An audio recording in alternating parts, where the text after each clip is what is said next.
Hello guys, we are back in new fanfic, and if enjoying this then please share and like part 1. Now let's start the fanfic. The panicked man's cries were cut off abruptly as a kunai severed his carotid artery. Blood spatters rained across the sign behind his chair, of which only the letters, "She," were visible. The man had only a few moments to look in disbelief at Heiser, before he slumped to the ground, a pool of blood slowly spreading outwards. Casually wiping away the blood on his blade, Heiser stepped back, looking on sadly as his victim expired. He'd never even know exactly why he'd been targeted, and probably wouldn't have believed the answer anyway. He didn't liking. In fact, he generally avoided the practice entirely. This was different. Slipping his kunai back in its sheath, the shinobi quickly made his way up the wall, departing the house through one of the windows on the second floor, different to the one he'd entered through. It would take only minutes for guards to track down the man screaming, and discover the body, but that was quite enough.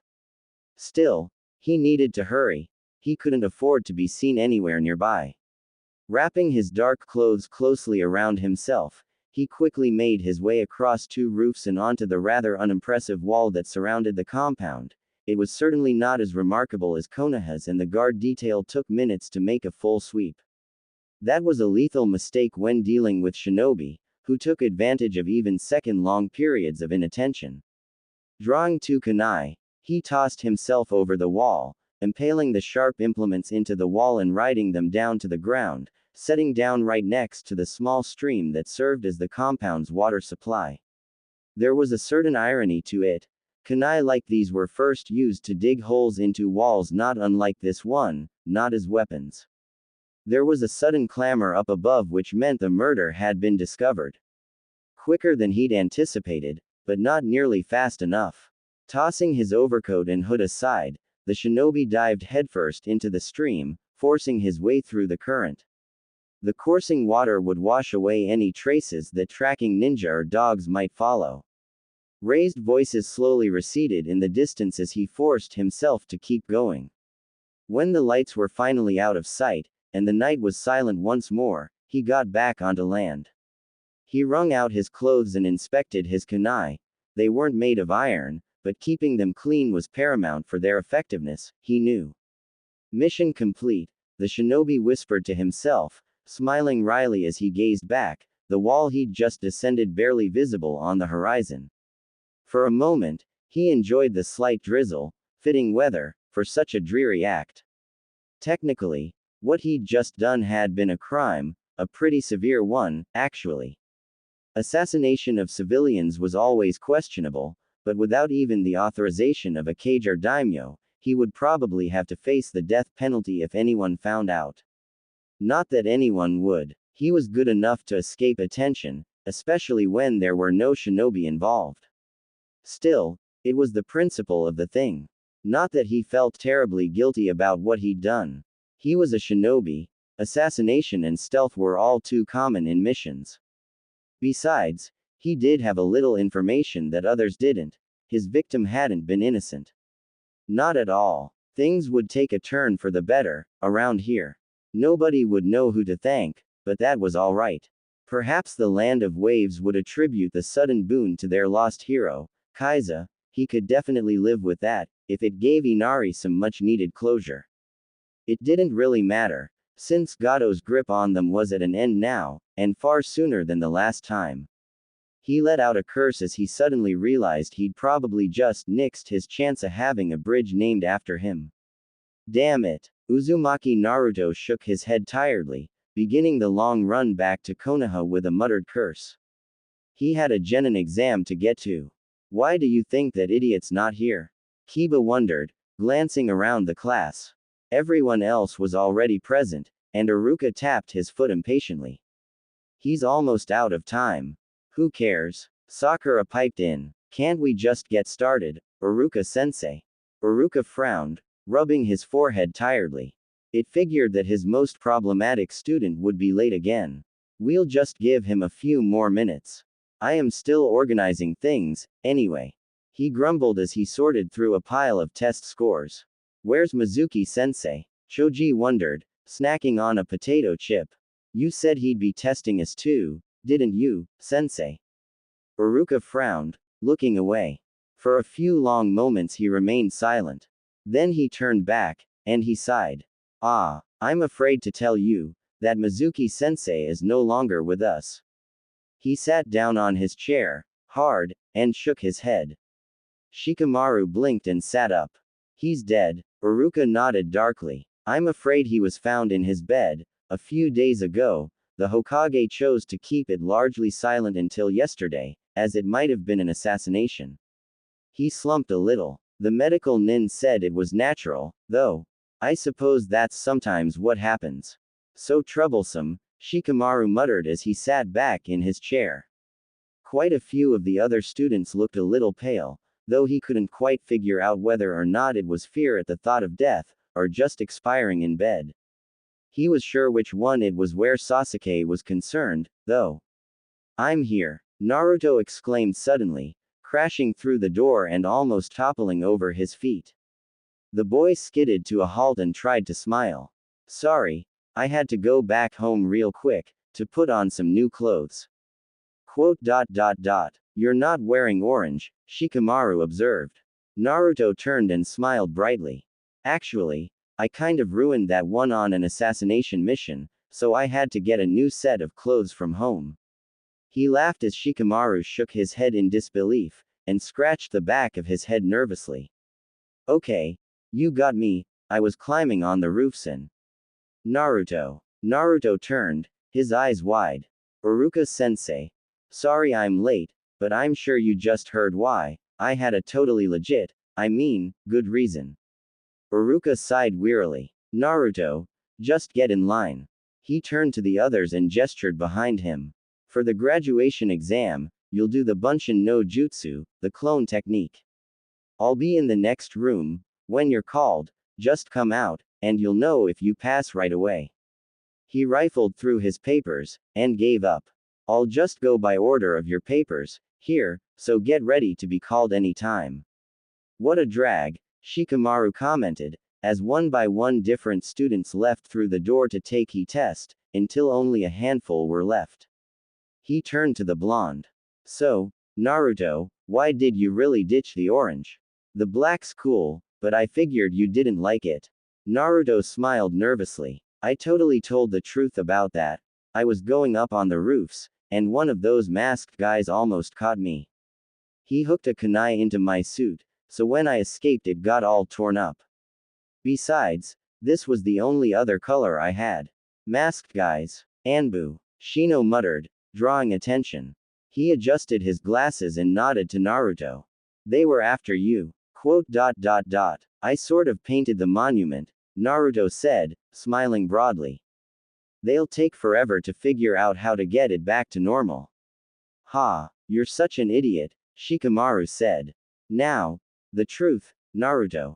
Uzumaki Naruto, Uruka called. For a split second relief flashed across Naruto's face, before he got to his feet and smirked to Shikamaru. Good luck at your own exam. You'll have to do the Bunshin, Naruto.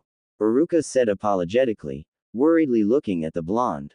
He'd failed twice before, and his chances didn't look much better, now. I know it's not your greatest strength, but. Ha, that's what you think. Naruto stuck out his tongue, flashing through hand signs. Bunshin no Jutsu. 5 clones popped into existence surrounding Naruto in puffs of smoke, each of them smiling broadly. For a few moments, there was absolute silence. Then one of them crumpled to the floor. Naruto glanced at it and shook his head in disappointment. Still, the 4 others were intact. Very well done, Naruto. Uruka commented, blinking. I didn't think you'd mastered that jutsu. The last time I saw you try it, they all looked like the sickly one, there. Ah, I can't make just one, Uruka-sensei, Naruto admitted sheepishly. You never said how many there had to be, though. But it's good, right? I pass, right? He leaned forward eagerly. Uruka frowned. Jutsu being easier with more chakra wasn't really how it usually worked. The only reason that more clones would work better was if. He sighed, rubbing his forehead.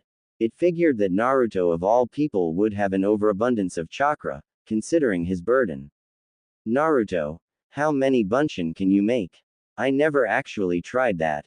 Naruto admitted. I could try, but I'm sure it'd be lots. I'm sure it would be, Iruka answered, frowning. He forced a smile, picking one of the Hittite from a side table and looking over it briefly, glancing up at the grinning blonde.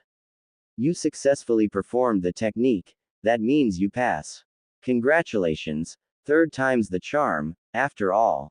Naruto accepted the forehead protector, and immediately replaced his goggles with his new acquisition. Iruka-sensei, will you come eat at Ichiraku's later? To celebrate, Iruka hesitated, and then nodded. Of course. I'm sure that Tyuki-san will have a great big bowl for you, for becoming a ninja. Now, there are a few others that still need to be tested, so go out to the others, and see who might be on your team. He smiled. I wonder if they'll be surprised that you passed. Naruto was out of the room and whooping at the top of his lungs, and Iruka shook his head in amusement at the boy's antics. It was still hard, sometimes, looking at the boy and forgetting about all the misery that he was a reminder of. Still, the blonde had never been cruel or malevolent, quite the opposite, actually. He pitied the team that would end up with that ball of energy. He turned back to his papers and groaned. Nara Shikamaru was next. How would he convince him that taking this test was worth his time? The dead last passed. Ino wondered, glaring at Naruto as he entered the courtyard, shiny Hittite on his forehead. Who'd have guessed? Well, after 3 tries, Sakura said, glancing the other way, to a dark-haired boy leaning against the wall. Sasuke-kun passed as well. I'm sure I'll be on his team. It'll be amazing. She grinned at Ino and prodded her in the side. Can you imagine being on one team with him?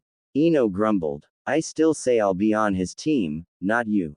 You don't even have any special skills, unless supreme bitchiness is one. Ino pig. Sakura growled, raising her fist. Hey, Sakura, Ino. Naruto interrupted their impending fight, and both turned their glares on him. He shuddered nervously, though his grin wouldn't go away. Ah, you both passed as well, then. Naruto, go bother someone else, Sakura said, scowling. Even if you have a forehead protector, you're still the dead last. Maybe you should go hang out with Choji, or something. Hey, there's no need to insult Choji, Naruto muttered. Sakura-chan, you know that you could get on a team with anyone, right? We could even get on one team, and then we need to get along anyway. You could also be with Choji, for that matter. He looked towards Ino. You too. There's no guarantee that you'll be with Sasuke. Since when did you get all logical? Ino said, sighing. I can do that too, you know. There's only a few girls here, of course one of us will be with Sasuke-kun. Do you think they'd put him with Hyuga Hinata? She can't even look you in the eye without stuttering. Well, don't say I didn't warn you, Naruto noted, turning away. At the last moment, he turned back and winked. Sakura-chan, want to go out, now that we're shinobi? Naruto, you idiot. I'll take that as a maybe. Sakura muttered in annoyance as Naruto wandered off towards Shikamaru and Shino, both of whom were attaching their own Hittite to their clothing. Sakura sighed. He can be such a pain, sometimes. Where were we? Ino wondered, glancing back at her rival. Oh, right. Forehead girl, I will be on Sasuke-kun's team. Naruto exhaled wearily as he made his way back to his home, skipping from roof to roof with the ease of a chunin. It was exhausting, getting back into his childhood role. He'd not been a genin for such a long time. It was quite a novel experience to be one again. It was strange to see all the familiar faces of his later friends and allies at such a young age again, especially the ones he worked the most with. Sakura. She was exactly how he remembered her, precisely how she'd been until at least the original Chunin exams, perhaps longer. She didn't even show a hint of the medical ninja she'd grown up to be, but that wasn't a surprise. She'd probably get back to that at some point in the future, though right now Naruto wasn't sure if she'd even end up on the same team as before. That was the trouble with changing things. Shikamaru hadn't changed a bit. Still the lazy genius, Shikamaru was already putting question marks behind something as comparatively minor as his change of clothes, as expected from the future Jonin commander. Honestly, Naruto had simply chosen the new clothes because he was used to them, and he hadn't had time to change after returning from the land of waves. Assassination missions being what they were, the dark colors didn't show blood as much, and they served as a good camouflage. Technically it was dark blue, though in the bright light that was hard to make out. It was a horrible job, trying to clean these clothes. Thankfully they'd remained unsoiled, this time. The rest of the class was pretty much as he expected. There were hints of their future careers and specialties, but not much more. Hinata was still the recluse. He'd have to fix that, and Sasuke was the elitist Uchiha he'd always been. He didn't show much of the insanity that marked the boy's later life and death, so there was perhaps a chance to change fate there. It depended on the teams, now that he'd upset events by taking out a number of dangers before they could really become such. Probably there wouldn't be too much of a difference, but it was a probability game. He'd started fixing things with Mizuki. Sneaking in and using medical jutsu against him was effective enough, and the wounds of a butchered chakra scalpel technique were easy enough to hide, if you knew how. Granted, Naruto didn't have the sort of chakra control he'd really need to fix something, but that had hardly been his goal. Imprecise use of medical techniques was a pretty effective way of nigh invisibles.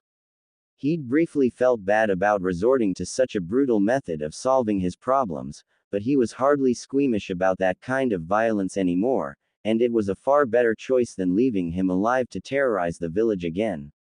Next, of course, had been Gato. Successful as the mission might have been according to the Hokage, the first time he'd gone out there, the wave mission had resulted in the deaths of both Zabuza and Haku. Those two people could make an actual difference in future events, especially where Kiri was concerned, so keeping them alive was a good idea. Solving Tezuna's problem with his bridge before it even arrived, and taking out an awful person, thereby undercutting the entire mission. Naruto hadn't thought twice about it. These two had been the easy targets. Naruto jumped into his apartment through one of the windows, dropping onto his bed immediately, and letting out a deep sigh. He frowned as he thought about all the things he still had to do. Kabuto was still out there, somewhere. Unlike the others, the medical ninja frequently slept with numerous other shinobi close by in the same building, and Naruto didn't have the poisons at his disposal that would have made it a cinch, assuming Orochimaru hadn't given him the means to become immune to those yet. The snake Sannin was on his list as well. He'd have to figure something out, as that particular shinobi was rather beyond his skills in this smaller body. Having superior chakra control and knowledge could help with a lot, even boosting his speed and strength beyond usual genin limits, but he still had his weak-ass body to deal with. Kage Bunshin no Jutsu, Naruto murmured, and 3 solid clones popped into existence. 2 immediately used henge to turn themselves into rather nondescript villagers, and left. The last of the clones shrugged and sprawled out on the bed. The real Naruto smirked, snatching a hood from his closet and quickly putting it on. I'll be back before team announcements. Of course you will be, boss. Remember the dinner with Iruka Sensei, okay. Also, keep an eye out for Kakashi. If he's going to be our sensei again, he might be watching. Don't want to let him in on this whole game before it's necessary, right? I'm not stupid. Well, not that stupid, Naruto answered indignantly. I think it's time I sent a letter to an old friend. Shouldn't take too long. The clone chuckled. Good luck with that. I think we'll just have to smack some sense into him again, you know. It worked before. Naruto shrugged, turning back with sharp eyes. Maybe I'll consider fetching some new reading material, the other stuff's getting rather stale. If the old man comes by, don't be in. I'm you, I can't be. As you're well aware, I can be in. Naruto paused. I just insulted myself, fantastic. He sighed, jumping out the window and leaving a bemused clone to count sheep and act as an alibi. It didn't take long for loud snoring to break the silence of the apartment. 1, 2. Naruto flipped over the railing, landing as softly as he could. His legs protested against the strain as he slowly made his way over to the window. Walking on tiptoe along the thin edge was difficult enough without the disadvantage of having received practically no physical training of note. Reaching the edge at last, he grasped it tightly and just held on for a few moments. This seemed way easier the first time around, he muttered to himself as he vaulted over the edge and into one of the longer hallways of the Hokage's tower, where Anbu would only patrol every 10 minutes, instead of constantly. The genjutsu he'd put on himself should be sufficient to ward off unsuspecting eyes, but it was nowhere near enough to ward off any serious search, so he'd need to be quick and silent. The walls were covered in scrolls, hundreds and hundreds of them. Of course, removing them was asking for serious trouble. The only reason he'd gotten away with it the first time was probably sheer luck. Still, he'd been a genin, then, luck or not, he certainly had to be able to do better this time, considering his experience. Walking over to the back of the hallway, he quickly found the Fuinjutsu scrolls. They were the best protected of all, aside from perhaps the forbidden scrolls, and if he didn't want to get caught like last time, he couldn't set off any alarms. This wasn't the first time he'd gotten in here since he'd returned. The first day he'd taken the forbidden scroll, perusing it for the few techniques that he'd wanted to learn the first time around, but never did. He had them transcribed on one of his own scrolls, but getting around to learning those was of later concern. Circumventing that scroll's defenses had almost been too easy. If he was successful again, today, he'd report the problem to the Hokage, and he'd get some kick-ass Fuinjutsu scrolls that he hadn't read yet. Both were good.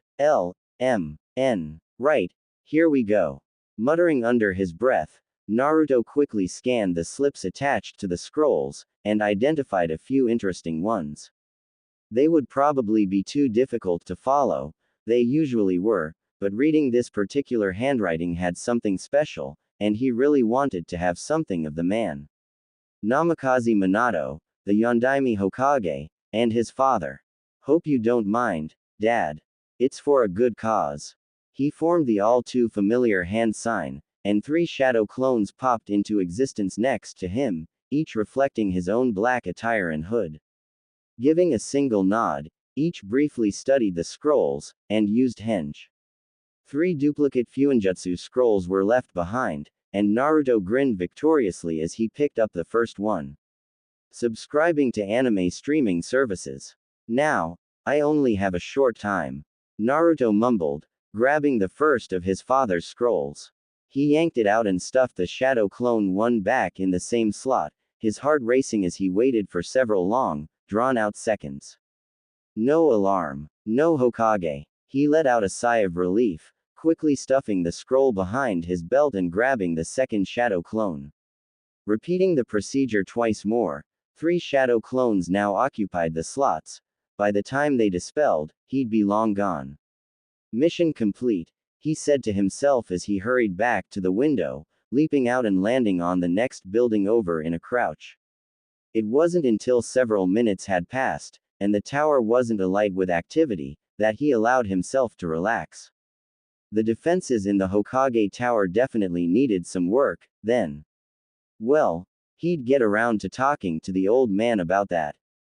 But not until after he'd perused his new acquisitions.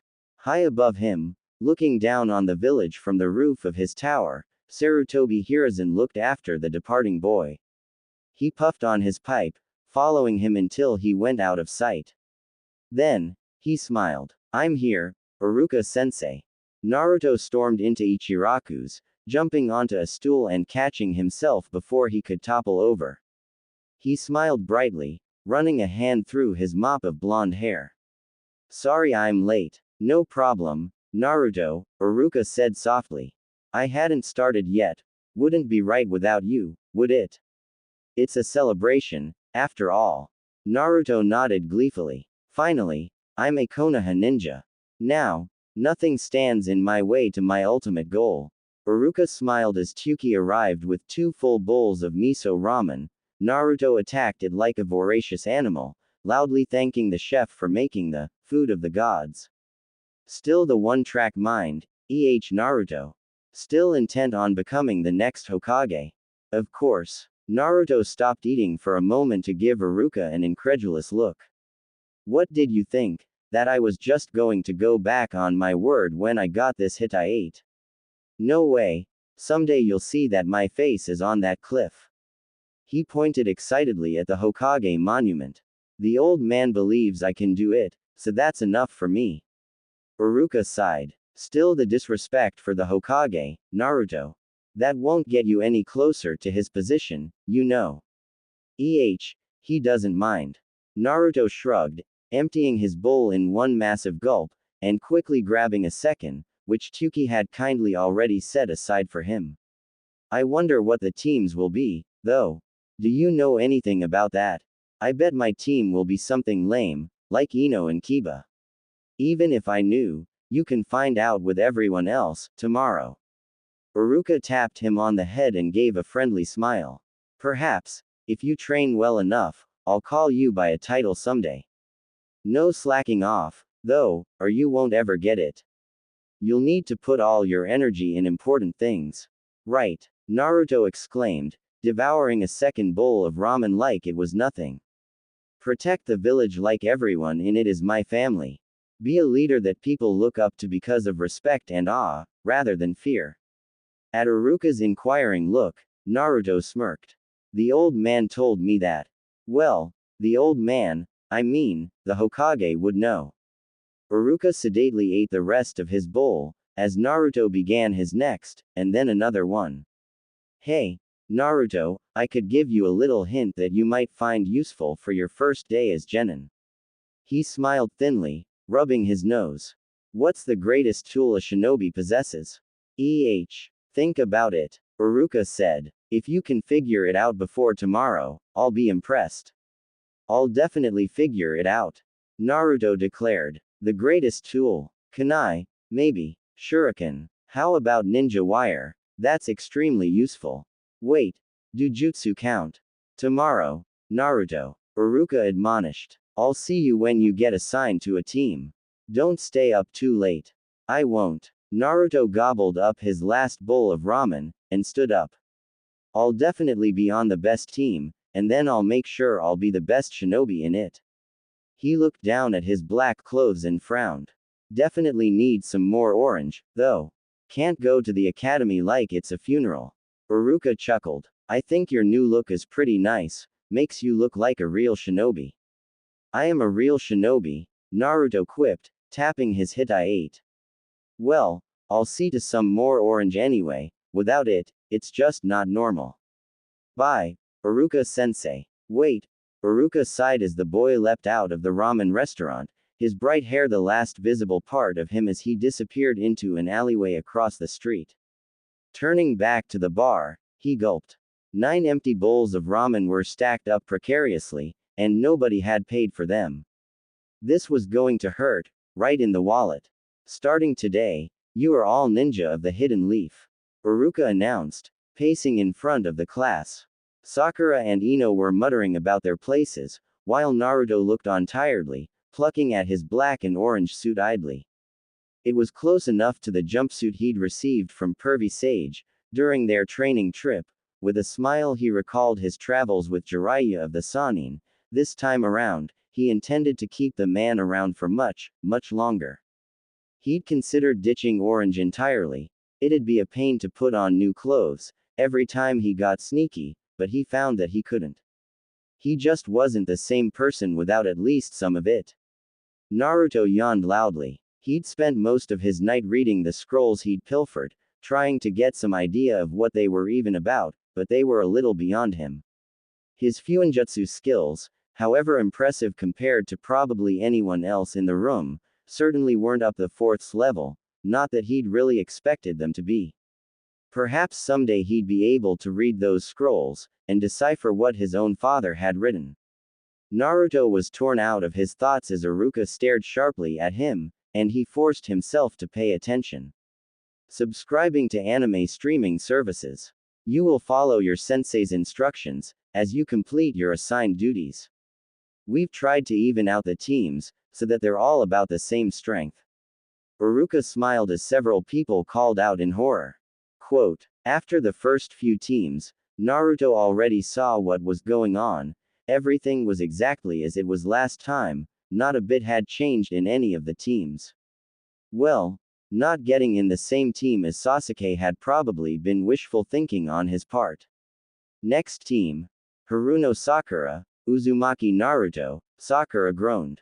And Uchiha Sasuke. Hell yes. Sakura called out, punching the air in victory. Naruto looked over at his two teammates with a sigh, thoroughly unsurprised. Sasuke didn't spare him a glance, staring into space like he always did, and Sakura was making faces to Ino, who seemed inconsolable.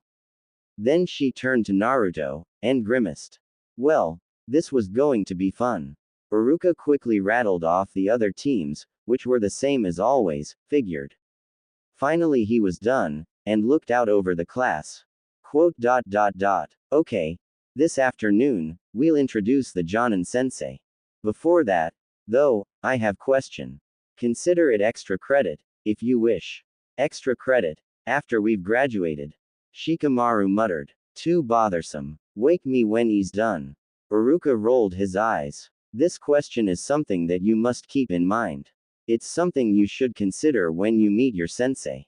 What is a shinobi's greatest tool? There was a brief silence, as several of the genin muttered to each other. Naruto stared at Uruka, who glanced in his direction, smiling encouragingly. Anyone care to make a guess? Quote. It has to be the kunai. They're the most used out of all the shinobi's tools, a girl offered. Naruto realized he actually didn't even know her name. All that vaguely came to mind was that she was one of the genin that hadn't made it through the invasion at the Chunin exams. Something that, if he had anything to say about it, wouldn't happen again. That's wrong. Anyone else? Perhaps, Chakra. Hinata offered, cringing slightly. It is, the most important for all ninja skills, isn't it? A good guess. Not many would consider naming chakra a tool. Unfortunately, it is wrong, again. Anyone else? There was some shuffling of feet. Quote. Anyone. Very good, Naruto. Several genin stared at Naruto, and he fidgeted. Uruka coughed in his hand, tapping his hitai-8. The mind, the intellect. That is where we plan, where we process, where we feel. There are shinobi that do not use kunai, they are no less for it. There are shinobi who do not use chakra, or who can only use it in a very limited fashion, and yet they are no less for it. But, there is no shinobi of note, who doesn't use their mind. You'd better remember it. Naruto smiled widely as Uruka sat back down, occasionally glancing at him with a look that he couldn't quite identify, perhaps pride. Whatever it was, even if he hadn't been acting like his younger self, he'd have been hard-pressed to get rid of his elation. He had plans, plenty of them. He'd been thinking about what to do for the last few days, and his shadow clones were busy preparing a few of those ideas right now. One letter was on its way to Suna. He didn't know if it'd ever reach its target, but at least he'd try, before the exams. One more letter was headed to Kumo, and he was pretty sure that one would arrive. It'd be interesting to see what the response would be. His last letter, well, he hadn't sent it yet, but he was considering it. Compared to the other two, the risk was far greater, so perhaps he'd simply hand it over in person. If things stayed anything like he remembered them, he'd get the chance. Now, though, it was time to wait for his Jonin Sensei. Considering his team was no different, that meant, damn, this was going to take forever. He let out an annoyed groan slumped on his desk, hoping that something, anything he'd done, had made some impact on Kakashi's chronic tardiness. Subscribing to anime streaming services. What are you reading, dead last?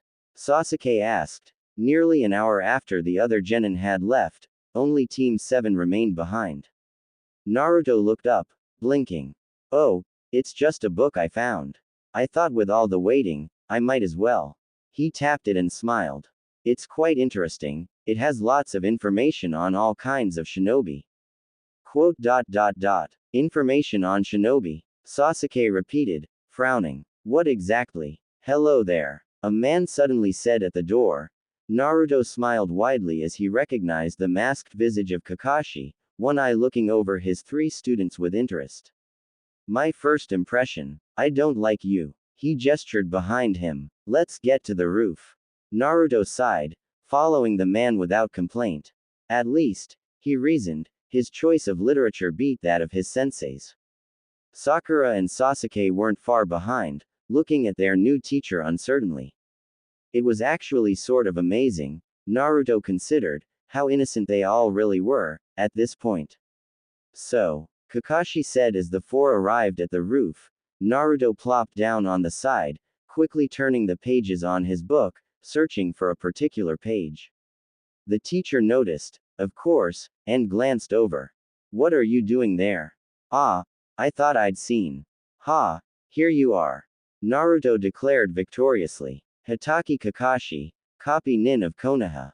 B rank Jonin. He frowned. Man, you got old since this picture, sensei. I haven't been a B rank in 15 years, Kakashi said, blinking. What's that book? A bingo book. Yup. I found it in one of the training grounds. Naruto said. He'd better not admit he'd taken it from Mizuki's house, not that the man would have much more use for the thing. It's a really old one, I think, since it has all these cool shinobi that aren't around anymore. He flipped the page, showing a picture of a much younger Kakashi, side by side with a boy that was unmistakably an Uchiha. Hold on. Quote. I think we should begin introductions, now. You can read your book later. Kakashi admonished. Joining a monthly book club. No. This is cool, my favorite ninja of all is in here. Look. He even has a special warning, all for himself. He turned the book to the others, smiling widely. A picture of the fourth Hokage wielding one of his special kunai covered the entire page, labeled only, flee on sight. Someday I'll be a Hokage too. Uzumaki Naruto, the fifth Hokage. I'll be just as cool as him. He imitated the solemn pose that the fourth had in his picture, and was gratified to note that Sasuke suddenly blanched, and Kakashi looked decidedly uncomfortable. Bingo. Step 1 in getting Sasuke's damn attention, successful. Everyone knows about your silly goal to be a Hokage, Sakura muttered. There's nothing silly about such goals, Kakashi interrupted suddenly, frowning. If he wants to be a Hokage, well, let him try. Who knows, he might surprise you. Naruto smiled radiantly at the praise. Now, we really should get to introductions. I suppose Naruto already covered mine, and his own. Pinky. Ah. Sakura glanced at Sasuke, and blushed. I'm Haruno Sakura. My goal is to be a great kunoichi, and... She blushed even more. Well, Kakashi nodded, sighing. How about you, in the corner? Quote. I am Uchiha Sasuke. My goals, no, my ambitions, are the resurrection of my clan, and to a certain man. Well, nothing had changed there. Naruto sighed. He had a lot of work to do. Well, Kakashi, he's grown in an interesting way, Hokage-sama, the silver-haired Jonin replied. He wasn't nearly as annoying as I'd anticipated from the stories, but then, I suppose those were probably colored by his burden. Naruto is a most interesting boy, the Hokage agreed. Indeed, I hadn't really considered it until recently, until I caught him doing something he really shouldn't. The Hokage smiled, tapping his crystal ball. I've been keeping an eye out, sometimes. A few days ago, out of the blue, Naruto decided to pay a nighttime visit to the tower. He was quite sneaky about it, not even the Anbu spotted him. Quote. That's pretty good, for an academy student.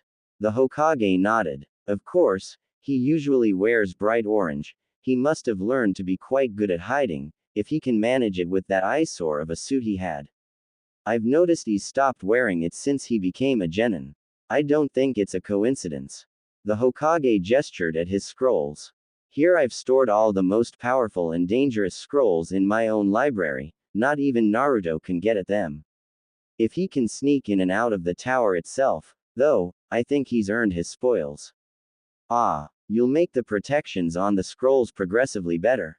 Kakashi guessed. I recall that being a Jonin level assignment, though. Perhaps, but then, I think we might be underestimating Naruto's cunning, even now. Do you know which scrolls he took? Not more forbidden scrolls. After the first time, no, he got what he wanted from those, I think. He must have overheard someone about the contents of those. If there is anyone who can use the Kage Bunshin technique to its full potential, it has to be him. Keep an eye on that, will you? Regardless, this time he went straight for a specific type of scroll. Fuinjutsu. The sealing arts. Kakashi blinked, eyes widening. Don't tell me. The Hokage smiled. He's been borrowing one Namikaze Minato's notes. Nothing really dangerous, but definitely complex, enough to make me dizzy. If he's already trying to figure out those kind of techniques, who knows? Perhaps it does run in the family, after all. Subscribing to anime streaming services. That would be interesting, wouldn't it? The Hokage shrugged. When Jiraiya returns to town, I'll ask him to test the boy. He's bound to be here for the Chunin exams in a few months. His eyes hardened as he stared at the Jonin sensei. You'll treat Naruto well, won't you, Kakashi? I know you have the last Uchiha on your team, too. No favoritism, as you say. Kakashi bowed, and left. Naruto lounged on his apartment's roof, his legs dangling down over the edge as he distractedly watched the clouds sail by in the sky, and considered his next course of action. Though a number of different plans were still ongoing, there had to be more that he could do right now. He'd be faced with Kakashi's bell test again, this morning. It was almost nostalgic, thinking back on the first time he'd done it, and the repeat, a few years later, and how amateurish he'd really acted. Granted, he was hardly an elite Jonin right this moment, but he was no slouch either. It would be interesting to test out his stealth skills against one of the true elites, especially given that he wouldn't be wearing his best suit and tools for the job, and he wasn't nearly agile enough to really be a serious threat. Getting back in shape was, however, not his main concern. That would happen soon enough, with proper training. Going overboard right now would just destroy him. He wasn't developed enough to deal with it, so he focused his efforts elsewhere. Thankfully, there were no such limitations on focusing his chakra control, a far more important skill. As far as assassinations went, people really underestimated how very little strength was really needed to end a life.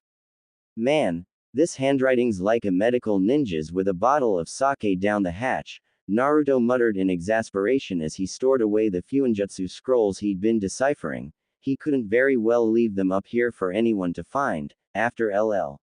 He wasn't having much more luck with their contents, but at least he was slowly dissecting the scribbles until they matched legible text, which would probably be helpful. He'd really only gotten into the sealing arts after the Fourth Shinobi World War. He'd been interested in figuring out the Kyuubi seal, not to mention all the other ones he'd come across, and with a relative period of peace in the foreseeable future, he'd decided to, for once, dedicate some time to actual studying. Sakura had been, unsurprisingly, amazed. Unfortunately, without Jiraiya to be a teacher, he didn't really have access to a master in the field, and he'd had to muddle along on his own.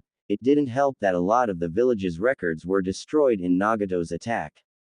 Thankfully, neither of those limitations were present, not anymore.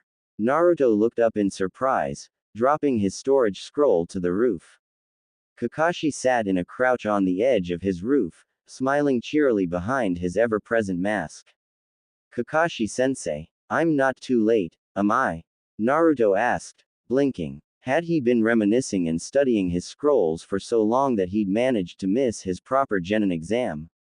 That would be embarrassing. Don't worry, you still have a while yet. Kakashi stepped onto the roof, and stretched. I was just curious. Honestly, I saw you sitting up here, and wondered what you were up to. Not planning any more nasty pranks, are you? Naruto laughed. Well, I'm a shinobi now, right? I figured that I have some other things to do now, instead of entertaining the villagers. He withered under Kakashi's skeptical gaze. Fine. I ran out of paint, so I was thinking of waiting until I get some more. I should get some money from the missions, right? You'll have to pass the test first. You're aware, you didn't eat yet, right? Kakashi asked, smiling. He glanced around to the other roofs, and then turned back to his student, talking softly. Naruto, I was curious about that bingo book you had yesterday. Yes. Was there a particular reason you brought it with you to the introductions? Especially such an odd one, at that. If I didn't know any better. He glanced at Naruto sharply. I'd think you were trying to make a point. Naruto looked at his teacher nervously. What do you mean, Sensei? I think you know what I mean. He smiled congenially, dropping down to the roof, then looked knowingly at Naruto. There's no crime in showing off, and I can understand your pride, but you should consider the consequences of your actions. You never know who might be watching. He smiled cheerily. So, I would keep that book of yours at home. Anime and manga. Naruto wasn't terribly surprised that Kakashi had seen right through his facade. Bringing that bingo book to the meeting had been a calculated decision. He'd actually counted on Kakashi realizing what he was doing, laying some groundwork with his teammates. He was certainly not going to run into being a ninja like a complete idiot, this time. If getting along with him required matching the Uchiha's claim to an awesome family, well, that's what he'd do. A ninja uses all his tools, after all. I'll try to be careful, Naruto said after a while, frowning. I hadn't thought about spies. I suppose there's a chance that Iwa might try something if they ever figured out about the fourth, but I doubt they'd get this far into town. He sighed. Kakashi nodded, pausing for a moment. So, how long have you known about that? Naruto faltered. He couldn't very well admit to how he really knew. Kakashi seemed to take his silence as an answer in itself. Naruto finally shrugged. A while. The resemblance is a bit obvious, isn't it? I didn't really know until. He paused. Well, until a few weeks ago, honestly. He didn't mention how he'd found out. Kakashi would probably fill in the blanks himself. The Jonin raised an eyebrow. Does the Hokage know what you found out? We haven't spoken about it, Naruto said. I hoped he'd tell me himself, sometime. Then I wouldn't need to act so oblivious about it anymore. I thought maybe he'd do so when I became a genin, but I suppose I was mistaken. He glanced up. You won't tell him that I know, will you? Naruto. Ah, come on, you're my sensei. Isn't there some sensei-student confidentiality or something? Kakashi rolled his eye. Fancy words, for an idiot. Anyway, the Hokage's not stupid, he probably knows already. He certainly has good reasons to keep it a secret, so he would probably want to talk to you about it. He tapped Naruto on the hit. Just keep it in here, unless you get permission to tell someone. Naruto nodded uncertainly. What about my team? I can't just lie to them, can I? Kakashi smiled. First, you'll have to pass my test, or you won't even be a team. After that, well, who knows? I'm sure we can figure something out. Anime and manga. Thanks, Kakashi-sensei. Naruto smiled slightly, looking out over the village towards the Hokage monument. You know, maybe you could tell me about Dad, sometime. You were his student, after all. Kakashi nodded sagely. I will. Nearly 2 hours later, Naruto sauntered onto the training ground. Sasuke and Sakura were already there.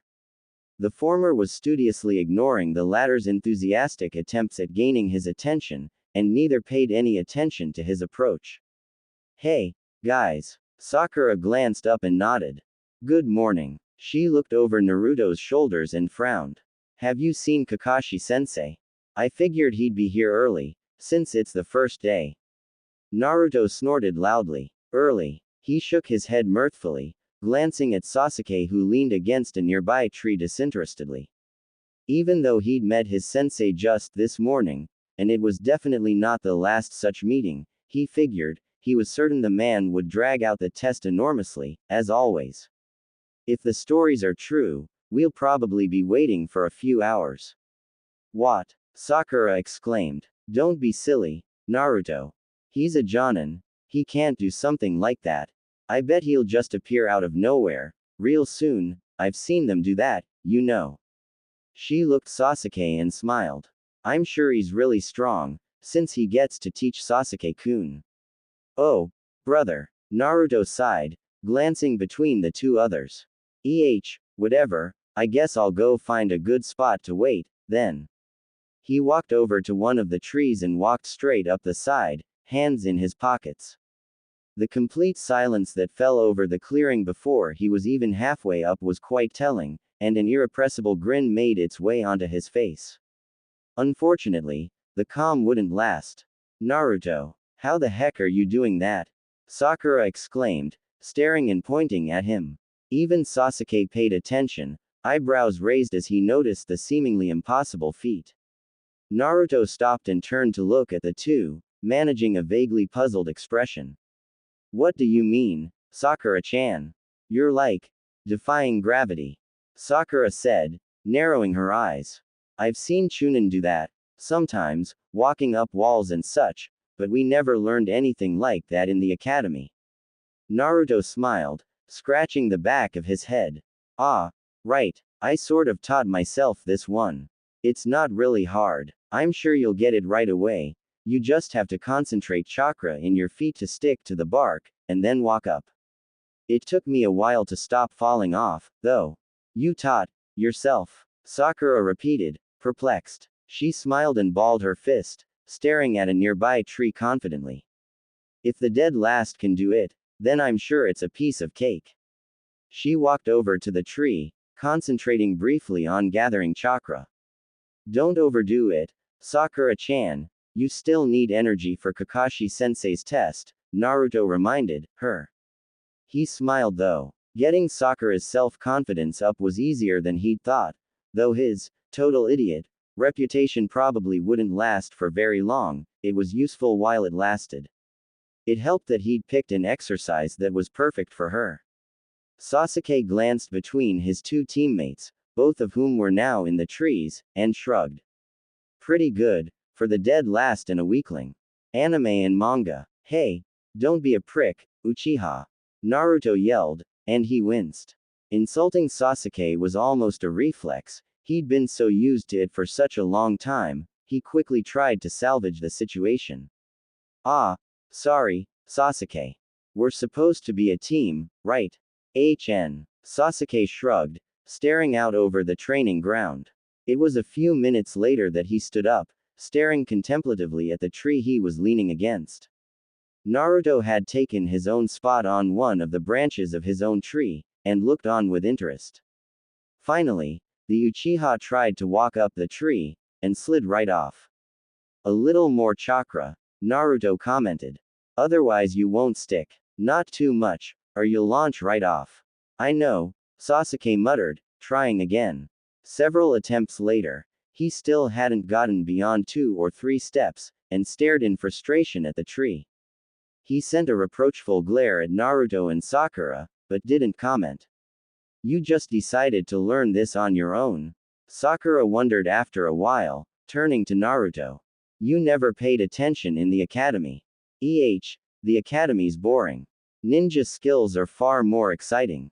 I saw some Jonin do all these cool tricks on the roof, so I decided I'd try and copy them. I've been using them to get around since forever. He grinned. I got a lot better with chakra. Even if I didn't really know any techniques, I couldn't do the bunshin until a week ago. Sasuke was still struggling to climb the trees, but he wasn't getting much higher than 4 or 5 steps. Naruto let him muddle on for a little longer, then decided to show a little mercy. You're doing pretty well, Sasuke. It took me 2 days to get as high as you're doing now. Maybe you should continue later, though. You might exhaust yourself. The Uchiha muttered something uncomplimentary, and then did something that Naruto hadn't expected he was even capable of. He swallowed his pride. What's the trick? Trick. Naruto paused. Well, practice, of course. Oh, I understand. Sakura exclaimed suddenly. This is a chakra control exercise, isn't it? We learned about those in the academy, and it said that control was much harder to train when you have lots of chakra, compared to if you have little. I don't have much, so I walked right up. She looked at Sasuke and smiled. It must mean that Sasuke-kun has a lot of chakra. Well, not that I would have doubted that. Sasuke nodded warily. It took him a moment, but then he sent a suspicious look at Naruto. You took 2 days, Well, it took me longer to get to the top all the time, Naruto explained. I didn't have anyone to tell me what to do, though. Silently, he cheered, knowing a little about their personalities really did help in getting along with his teammates, even this early. Sakura hadn't yelled at him once in the last 10 minutes. Sasuke returned to his tree, leaning against it once more. For once, Naruto realized, he actually kept an eye on his teammates, staring from under his fringe. Hey guys, good morning. You're late, Sakura screeched, pointing at the lazy Jonin and fuming. We've been here for hours, waiting for you to show up. Kakashi smiled. I had to see the Hokage about something. He immediately glanced at Naruto, still sitting on his branch.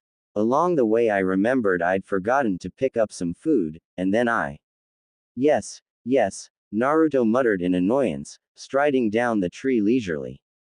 Let's get the test over with, shall we? The Jonin stared at his blonde student for a few long moments, the casual tree walking certainly hadn't evaded his attention. Sasuke strode over to join the others, scowling. He might not have yelled about the lateness, but he certainly didn't appreciate it. Right. Kakashi pulled a little clock from his vest, quickly setting the alarm. This will go off at noon. So, what do we have to do? Sakura asked. Kakashi smiled, pulling something else from his pockets. 2 little bells. Your task is to take these from me. Those who cannot get the bells by noon, get no lunch. He glanced at 3 tall tree stumps a little ways away, and nodded in their direction. There are only 2 bells, so one of you will end up tied to a stump, forced to watch the others eat in front of them, and they'll be sent to the academy. Sakura gulped. Naruto and Sasuke didn't react at all. You won't succeed, unless you come at me with intent to. Naruto smiled viciously. Are you sure, Sensei? You'll be in danger. Granted, he hadn't taken any poisons along, or anything particularly dangerous, in general, but it was the thought that counted. I think you'll find that I'm a Jonin, I can take on a few genin. He smiled, attaching the bells to his belt and scooting back. Remember, you have until noon. Whoever doesn't have a bell loses. Begin. The clearing was empty in an instant. Naruto flung himself into the bushes and immediately darted across to the next, leaving a shadow clone behind. It wouldn't work for very long, but it might be sufficient to distract his teacher for a few moments. Making a quick hand sign, he used henge to turn his orange and black attire into a mottled green, not the greatest camouflage out in the open, but it was better than nothing. Right. Plan of attack. He knew Kakashi's strategy for this little test, which allowed him to come up with some pretty good solutions. Usually you didn't have such insight into the enemy's movements. Conjuring 2 shadow clones, Naruto quickly climbed into the nearest tree while sending the 2 others off, making sure to tone his chakra down as much as possible, a pretty tough feat, for a Jinchuriki. He smiled as he considered what the Jonin would say if he actually lost, this time around. Naruto dropped down next to Sakura, drawing a startled gasp from the pink-haired Kunoichi as she raised a kunai defensively. It took her a moment to calm down. It's just you. Wait, when did you change clothes? He put his finger to his lips, glancing around himself. Sakura-chan, we should find Sasuke, Naruto whispered. Kakashi must have gone after him first, otherwise he'd already be here. What do you mean? Sakura wondered aloud. The blonde grabbed her arm and in one movement dumped both of them into the bushes. Thankfully, Sakura was too shocked to retaliate and Naruto quickly released her. Silence, he said softly as Sakura prepared to scream. He drew 3 shuriken, glancing around the area carefully. He made sure to keep one hand on the ground at all times, remembering one of Kakashi's favored techniques all too well, digging underground. Sakura, you probably have the best chakra control out of all of us. Can you sense where Kakashi-sensei is? Sakura blinked uncertainly, frowning as she wiped the dust off her arms. I haven't learned anything like that, idiot. We went to the same academy, remember? Naruto sighed. He should have realized that he was dealing with this early Sakura again, who barely knew anything yet. Right, well, then we'll have to do it the old-fashioned way. When I say run, you should head north. I'll meet you along the way. We'll go to Sasuke together, from there. He gestured behind him. I'll make a diversion in the other direction. What did you mean, meet you there? You're already here. How's going the other way going to help? The clone only smiled. Don't question it. Go. Thankfully, she did. Jumping out of the bushes with as much stumbling and noise as he could manage, it didn't take long for Kakashi to find him. The one-eyed Jonin appeared in an instant, smiling cheerfully. Naruto raised a kunai before him, amused at how very similar this was to what he remembered from the first time around. You know, I thought you had this stealth thing figured out, but I guess you're just a bit dim. Kakashi said, gazing lazily at his new target. The shadow clone growled, pointing in outrage. You take that back. And you were doing so well, Kakashi said mournfully, rummaging through his bag. After a few moments, he retrieved a very familiar book. You can attack me now, if you wish. You won't hit me, you know. Fighting you was never my intention, Kakashi-sensei, he declared with a smile, stabbing himself with his kunai. Sakura was long gone. He'd done his job. He popped away in a puff of smoke. Naruto jerked upright as 2 clones popped, nearly simultaneously. Sakura was heading his way. Sasuke hadn't listened to a word the clone had to say, unfortunately, and it had popped itself in frustration. Stretching from his prolonged uncomfortable position up in the tree, the real Naruto quickly ran in Sakura's direction. He'd have to intercept her, at least. Hopefully Kakashi hadn't gotten to her, yet. While he was waiting to hear back from the clones he'd sent after his teammates, he'd made more, many more, and they were now spread all across the forest. Using henge to turn into twigs or logs or other unimpressive objects, they'd serve as decoys and surveillance. If necessary, the clones would make for a great diversion from his true position, as they resembled his real self quite a bit as far as chakra went, and if Kakashi popped any, the real version would immediately know where the Jonin was. Actually, abusing his shadow clone technique had been one of the first reliable assassination techniques he'd ever developed, back in his previous life. Barely any skill required. Anime and manga. Sakura, Naruto said, stepping out from behind the trees. She looked shocked at his sudden appearance, but that could probably be attributed to his attire. He was actually blending in, at least a little. He idly wondered why he only ever saw a guy in Lee dress in something entirely green, even if an obnoxious shade, given that they lived right in the middle of a forest. He could only really imagine the Chunin flak jackets, and those were probably too bright to serve as camouflage. How did you do that? Sakura asked, her eyes wide. She glanced back where she came from. You were just there, and now. Later. We'll need to find Sasuke, now. The mention of her crush diverted Sakura's attention away from Naruto's sudden appearance, explaining his shadow clones and how he'd managed to get that particular technique, would take way too long. Come, he's northwest of us. Sakura quickly followed Naruto, trying to follow his movements. She didn't even question how he'd located their other team member. Taking extra care to avoid detection, Naruto darted from tree to tree, sticking to the shadows and avoided disturbing the leaves and branches around them. Sakura had to fend off quite a few of them as they whipped back and forth by her passage, and she grumbled in annoyance. Thankfully, Kakashi didn't appear, and they emerged from the copse of trees into the next clearing. right next to Sasuke, buried up to his neck in the ground.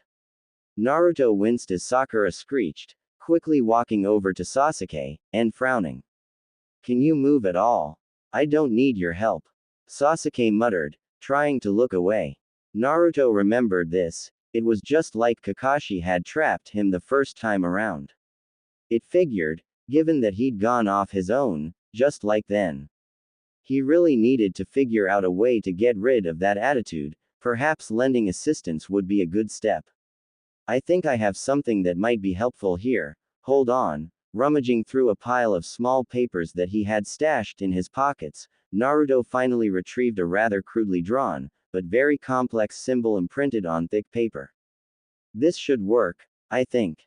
What's that? Sakura wondered, looking around nervously, though Kakashi seemed to keep his distance. Naruto suspected he was simply keeping an eye on them, for now. He placed his seal next to Sasuke's scowling head, feeding chakra into the intricate symbol until it shimmered with a soft blue glow. Sakura stepped back in surprise as it gave off a spark. Naruto laughed nervously. Don't worry, it's just Fuinjutsu. It's the soft solid sealing technique. I finished it a few days ago. It's supposed to turn the earth to liquid around it, so we'll see if it works. He smirked as he gingerly tapped the ground and found that it gave way. It felt almost like quicksand, though the seals only affected a small area. Now, Sasuke, grab my hand. It took 2 pulls with all his strength until Naruto managed to drag Sasuke out. The ground hardened again almost immediately, the little seal he'd used sputtering as its chakra charge ran out, and it destabilized. That one was certainly not reusable, as it crumbled. Naruto frowned briefly as he watched it happen. He really needed to get some proper sealing paper again, but he'd need to get Jiraiya's help for that, or the third's. How did you of all people learn the sealing arts? Sasuke asked after a few moments, as he wiped the last of the dirt from his clothes. It's one of the most difficult ninja disciplines there is. Naruto didn't respond immediately, gazing up at the sun. Let's talk about that another time. We only have about half an hour left, if even that much, to complete the test. What are we going to do about the bells? He glanced between Sakura and Sasuke with an expression that he hoped didn't expose the cackling manipulator he felt like. I mean, Kakashi-sensei took down Sasuke, so he has to be too strong for any one of us on our own. Sasuke narrowed his eyes, leaning against a tree. You want to work together? There are only 2 bells. We'll decide who gets one afterwards, Naruto declared airily. If none of us get a bell, what's the point? Sasuke frowned, looking back to the burned-out seal. Dead last, how many of those do you have? You really should have hidden better. I'm afraid, Kakashi said jovially, as he popped up right behind her. Sakura jumped back in shock, grasping for one of her kunai, but it was too late. For a moment she looked confusedly around herself, then she slumped to the ground. Kakashi sighed and stretched his neck. So easily felled by a simple genjutsu, how unfortunate, Kakashi said softly, shaking his head. Honestly, he had to say, none of his students had really impressed him, this year. Sasuke, as expected, had shown aptitude for taijutsu and high-powered fire jutsu. He was perhaps a little better than your average Uchiha was at his age, but there weren't many to compare him to, anymore. Naruto, well, he knew how to hide, that was true enough. Stealing from the Hokage did indicate at least some proficiency as far as that went, he supposed. Enroll in courses. Still, even with Naruto's shadow clone trick which allowed Sakura to escape, the 3 had gone their separate ways once more, and each of their individual attacks had been cut short without much of a hassle. Waiting for them to arrive for another go was, as it turned out, rather boring, and he quickly found himself engrossed in his book once more. It looked like this would be another fail year. Well, nobody would be surprised, at least. Sakura stirred, and Kakashi looked up. Was she actually fighting the genjutsu? It was about time. She'd been under for a few minutes, and it wasn't terribly complex. Unfortunately, Aside from the brief twitches, nothing happened. How disappointing. Kakashi ducked suddenly, a foot crossing through where his head had just been. Sasuke landed heavily, but he turned on a dime, ready for another try. If his kick had connected, it could have done some serious damage, Kakashi realized. There was a reason that he was the Rookie of the Year. Well, it's about time you got back, the Jonin said airily, smiling. Sasuke got into a taijutsu stance, his arms straightened out before him, and he sneered. Kakashi obliged him by taking his own stance. Sasuke was good enough that he actually had to pay a little attention. Ready for another round, then. Last time was a fluke. Kakashi smirked. Oh, this was precious. Well, we'll see about that. Kakashi stepped aside in the blink of an eye. Naruto blundered past, almost toppling over his feet, though he managed to stop himself before he hit the ground. Twisting around, he moved to Sakura's side, frowning. Well, that made the complete set. Kakashi smiled, slipping his book back in his bag. I see that I have to pay attention. Attacking together, then. Remember that there are only 2 bells. Sasuke and Naruto nodded. Sakura worked herself to her feet, smiling devilishly. You'd better watch out, Kakashi-sensei, you're going down. The Uchiha stepped back from his 2 teammates, forming a hand sign, and Kakashi blanched the instant he recognized it. Kage Bunshin no Jutsu. That wasn't possible. Naruto could know it. The Hokage has said something about that, the shadow clone technique, but only because of his incredible chakra reserves could he pull it off. Kakashi gaped in astonishment as the Uchiha did the same. Sasuke, not even you have the chakra capacity for something like that. You could die. He blinked as Naruto formed the same hand sign, and with a series of pops, he was now facing 7 students. 6 of them had identical manic grins. Wait. Now. Kakashi only had enough time to duck and spin halfway before he was forced to block a vicious punch aimed directly at his face with the back of his hand. The hit came courtesy of Sakura. Of the 7 people he'd been facing, only she had been anything more than a clone, as she took a sharp hit in retaliation. It had been a distraction, and a successful one. Sasuke jumped out from behind Sakura and delivered a devastating dropkick that only barely missed his head, and Kakashi was forced to duck another, when Naruto tried to attack from behind. 8 more clones attempted to join the close combat, and the Jonin finally had enough.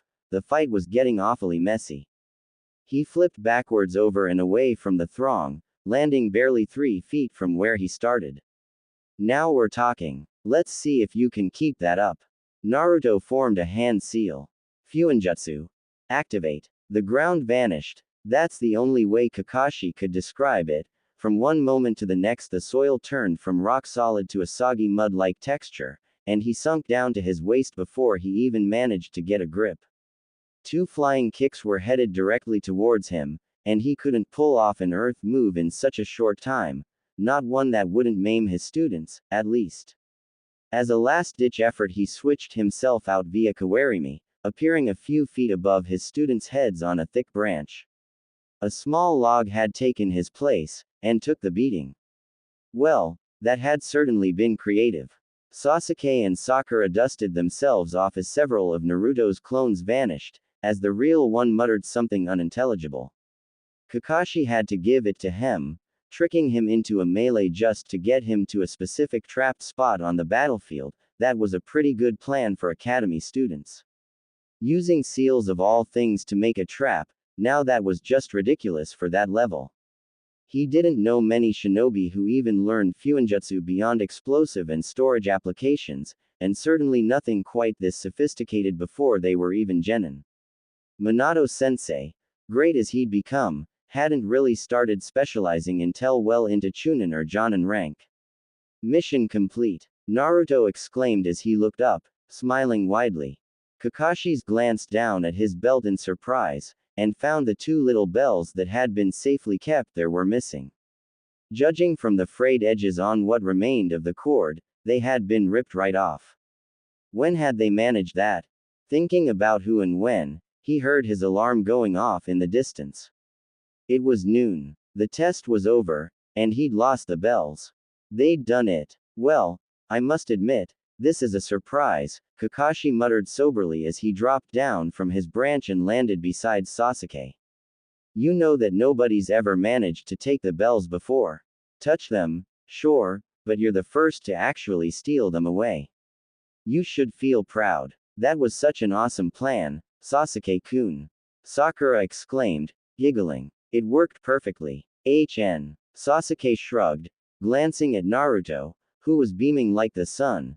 He wasn't faking it either, given that beating Kakashi, even at a rather silly game like this, was quite the accomplishment. Book team workshops. So, where are the bells? The Jonin in question wondered. You did keep them, right? Ah, I forgot, Naruto exclaimed, kicking the ground a few times. About 10 seconds passed before there was a response, as a hand burst from the earth, quickly followed by a second one. Sakura stepped back with a disturbed frown as a half-dead shadow clone dragged itself out onto dry land from a pit of liquefied earth, breathing harshly. The seal paper on the front of his jacket sizzled and sputtered out, and the clone sighed in relief. In one hand he held a long stalk of reed, the other had the bells. The real Naruto rubbed the back of his head and tried to look bashful. Sorry about that, clone. The clone scowled, waving his makeshift breathing tube around. Next time, do this yourself, boss. Do you have any idea how hard using this thing is with weak lungs? I feel like I've been running for hours on end. You're lucky I even had the presence of mind to snatch the bells. Don't whine, the real Naruto murmured, grabbing the bells and winking. I don't want to deal with all that sand up my nose, you know. Yek. That's why I have you clones. The fake Naruto sighed. I'm you idiot.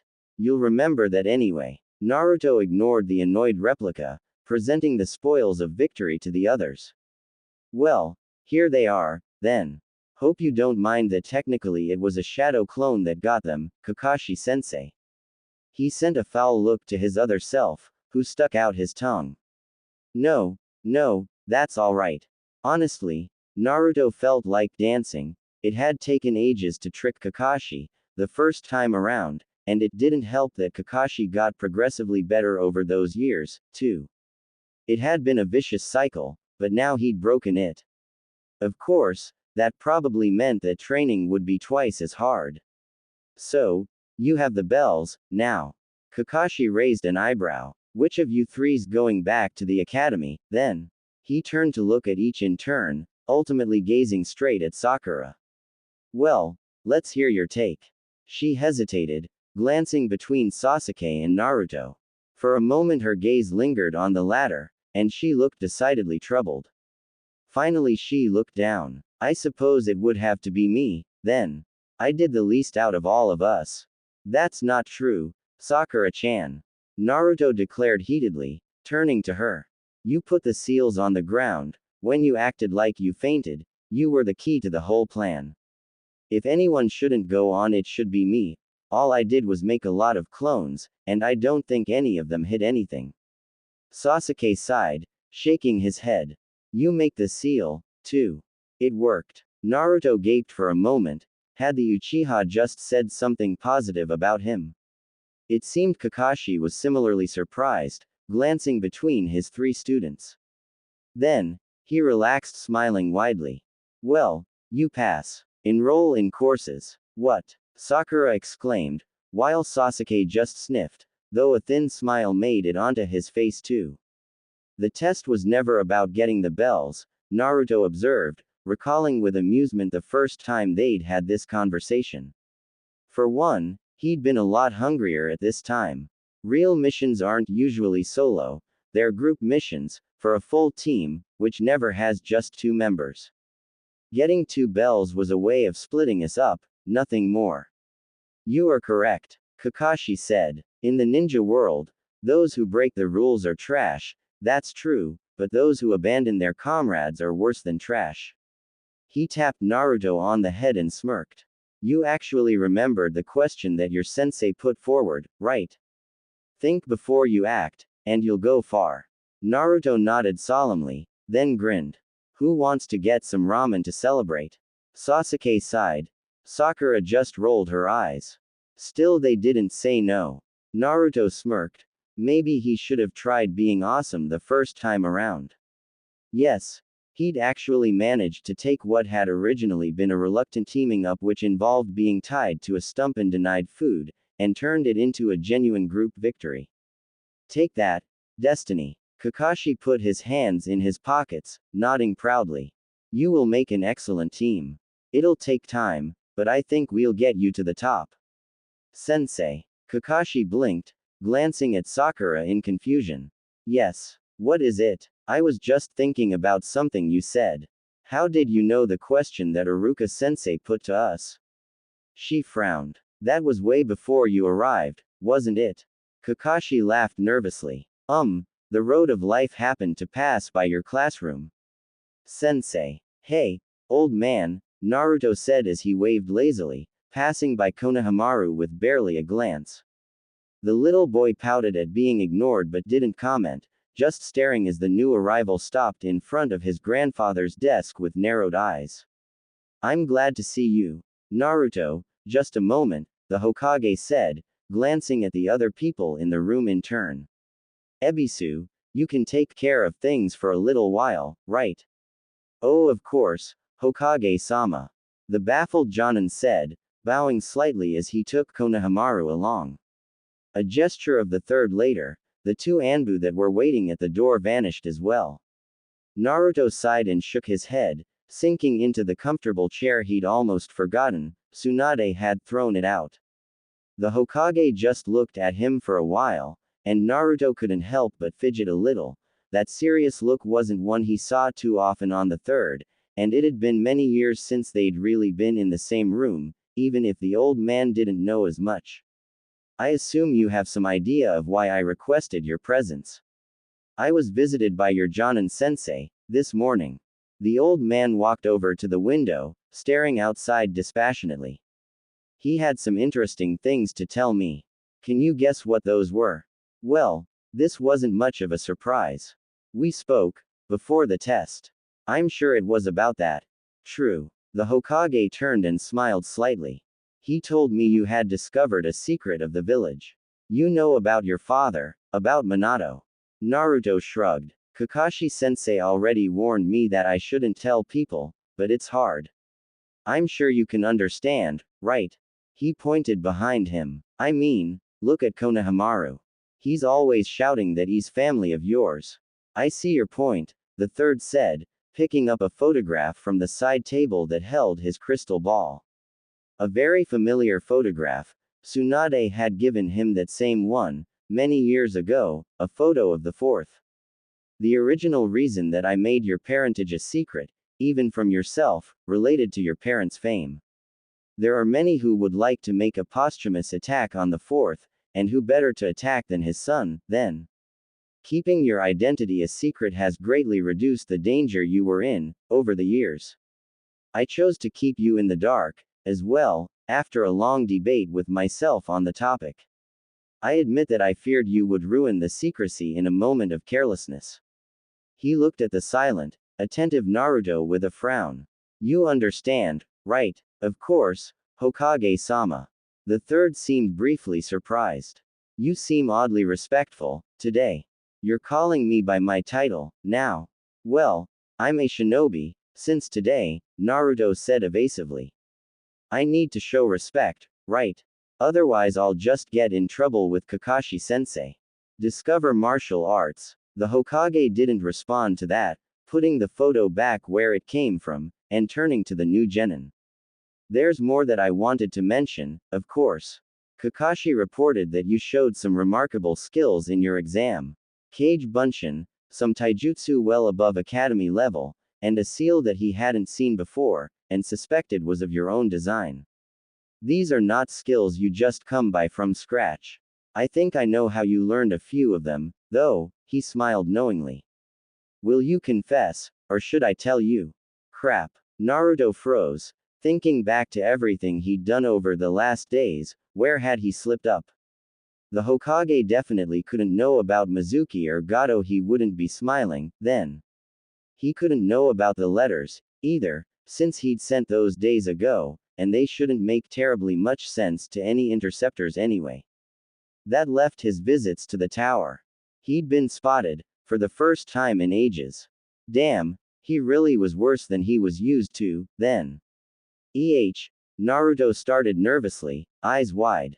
He supposed there was no changing it. Now, if he'd get in trouble for his forays, he'd have to figure out alternative ways to achieve his goals.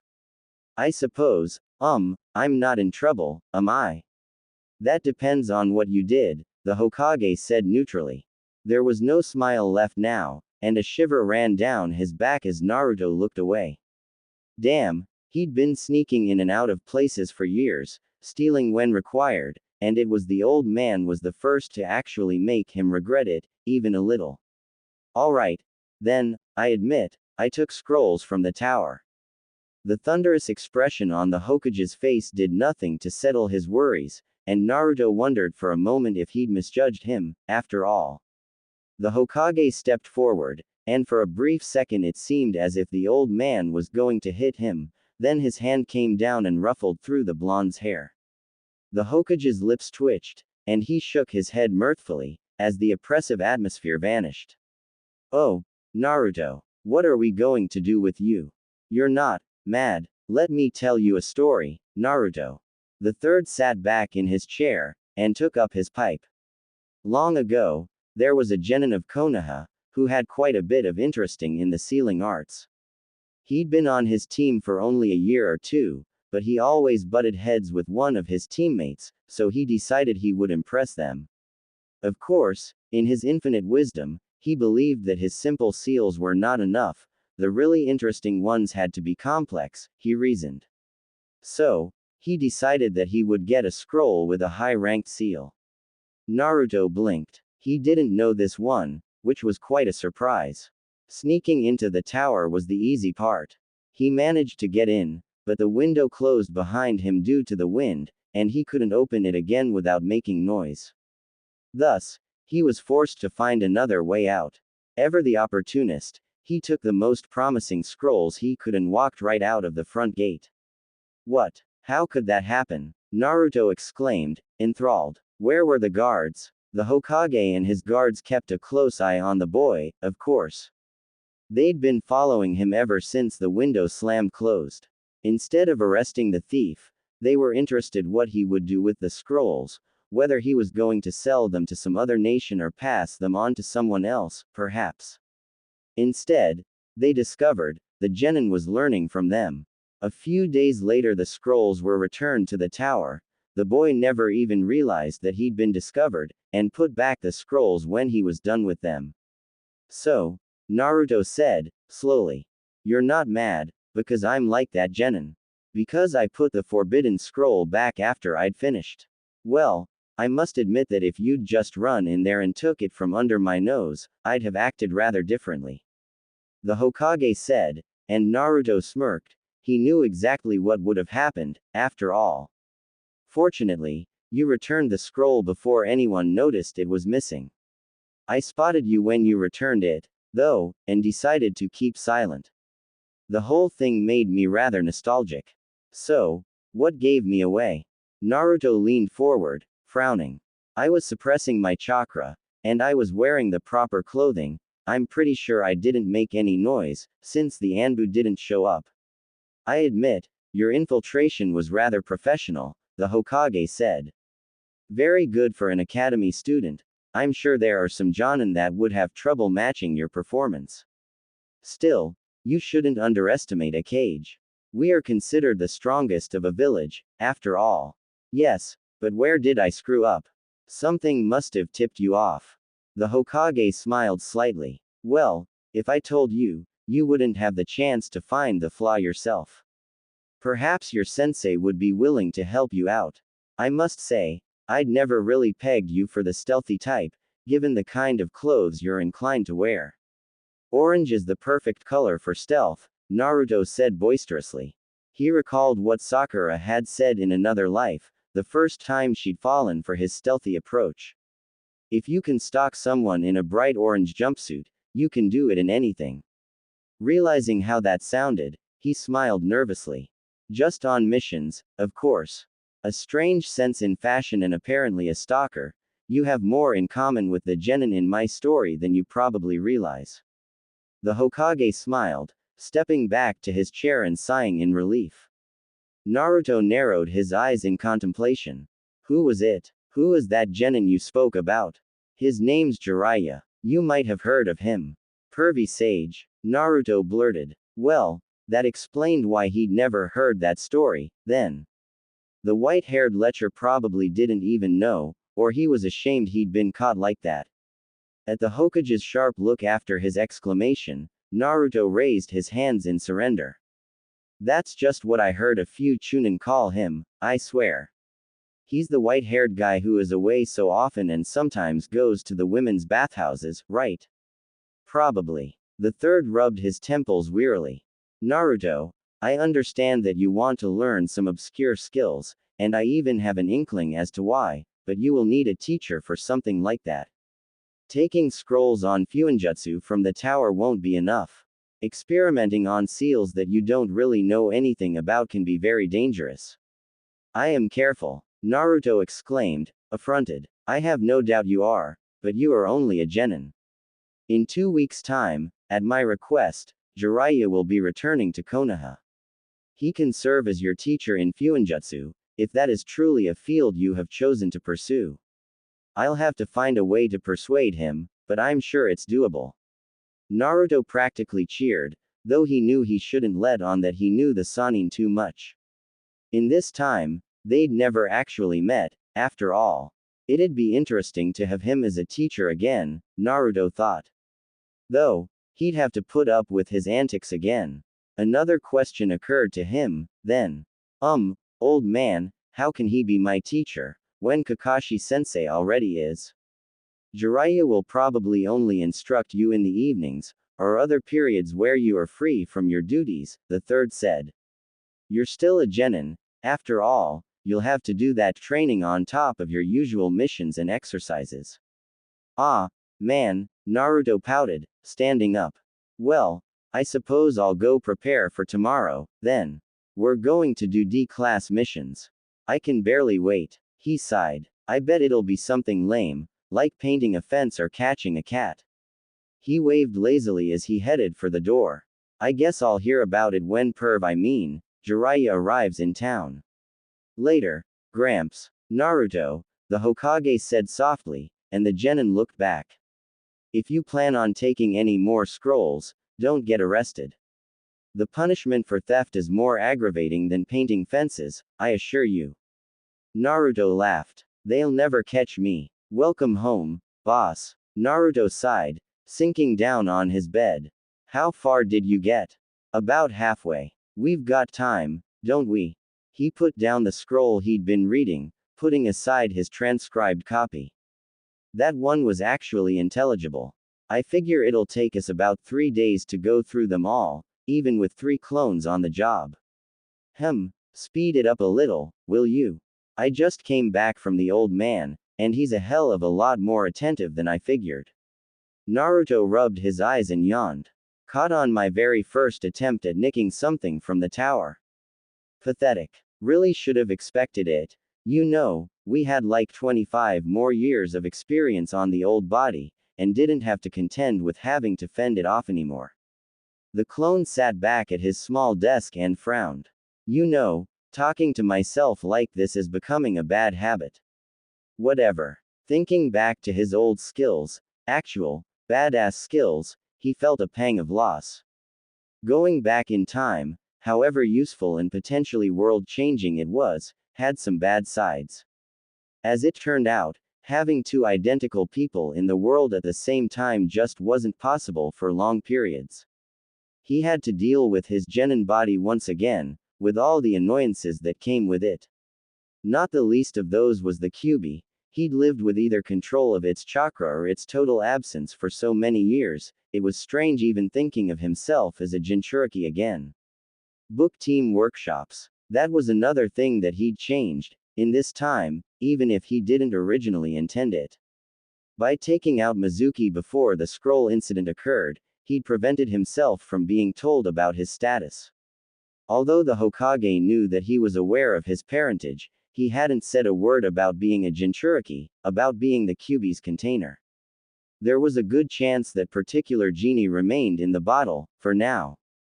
Getting up, Naruto wandered over to his plants and quickly gave a few of them a little more water, as their leaves looked a little droopy. Two of the little cacti seemed to be doing great, even so very far from Suna. He'd have to keep an eye on them.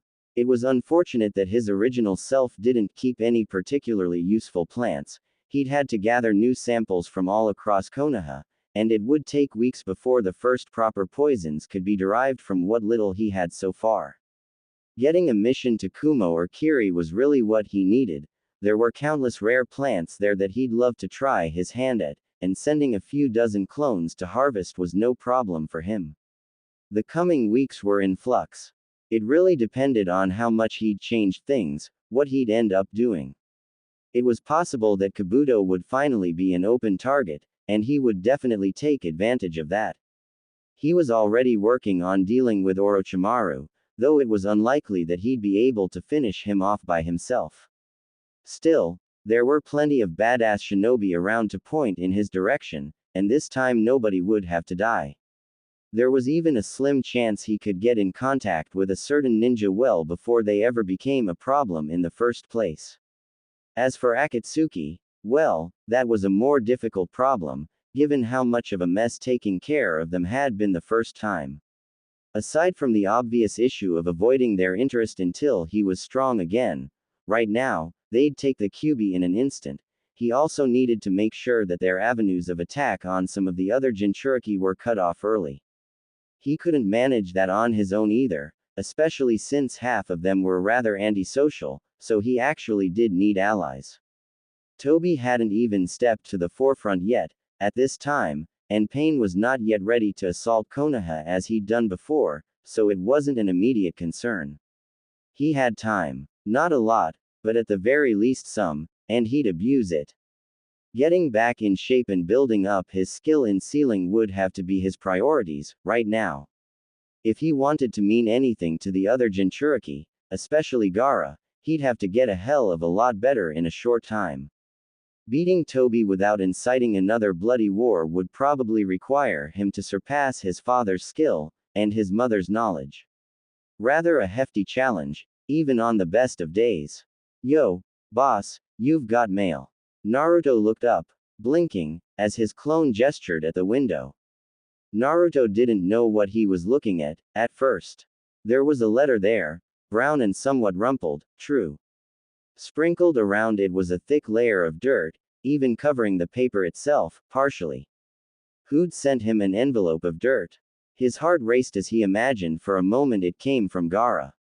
Gingerly removing the letter without spreading the dust across his bedroom, Naruto was suddenly struck by the way it glittered. It wasn't like usual dirt, instead it was. He wrote back, Naruto said, eyes wide. He actually wrote back. Holy crap. He held up a handful of the dirt, letting it spill through his fingers. It's gold dust. Did he deliver it himself? Can he actually control this from such a huge distance? He can't know who I am, I never said, so did he somehow transport the response to the same place I sent it from? Amazing. He quickly scanned the letter, brushing the last of the gold dust onto his windowsill. Maybe he could get a pretty penny for it, after all. The missive wasn't long, and rather unfriendly, but it was a lot more than he had honestly expected. It was also rather terrifying, given what he'd read about the man who wrote it. The man didn't know who he was, just the pseudonym, and that he was from Konoha, but that was quite enough. The fourth cage wanted to meet him. Making his way across the roofs of Konoha at considerable speed, Naruto thought about his new objectives, with this upset. Receiving a letter from the cage was crazy. He'd expected an instant rejection or no response at all. He figured he had to try, and evidently it had paid off. He'd have to take advantage of this potential boon quickly, but telling the truth was right out. Aside from wanting to avoid the question of how he'd managed this feat, interrogators were rather good at extracting information and the cage would doubtlessly take advantage of it. The man's arrogance, after all, was practically legendary. Still, there was secondary reasons to pursue this. One advantage of a detour to Suna was that he could meet Gaara, although it was unlikely that he'd be quite sane this point, meeting a fellow Jinchuriki might help him, a little. For another, he could consider paying a visit to the local Fuinjutsu storage. He smiled at that thought. Although he'd seen some of Suna's scrolls last time around, when Gaara was the cage, he'd never gotten into the really good stuff. He still wasn't sure if it had been out of respect or if he'd just been terrified Gaara would find out. If he was going to pull that off at all, he'd need to train. He'd need some way of getting the hell out of the way if the cage tried anything, which was a tall order as is, and he'd also need to figure out a way to keep himself visible back home, as well. He couldn't just leave Konoha behind and hoped his team and Hokage to keep a blind eye.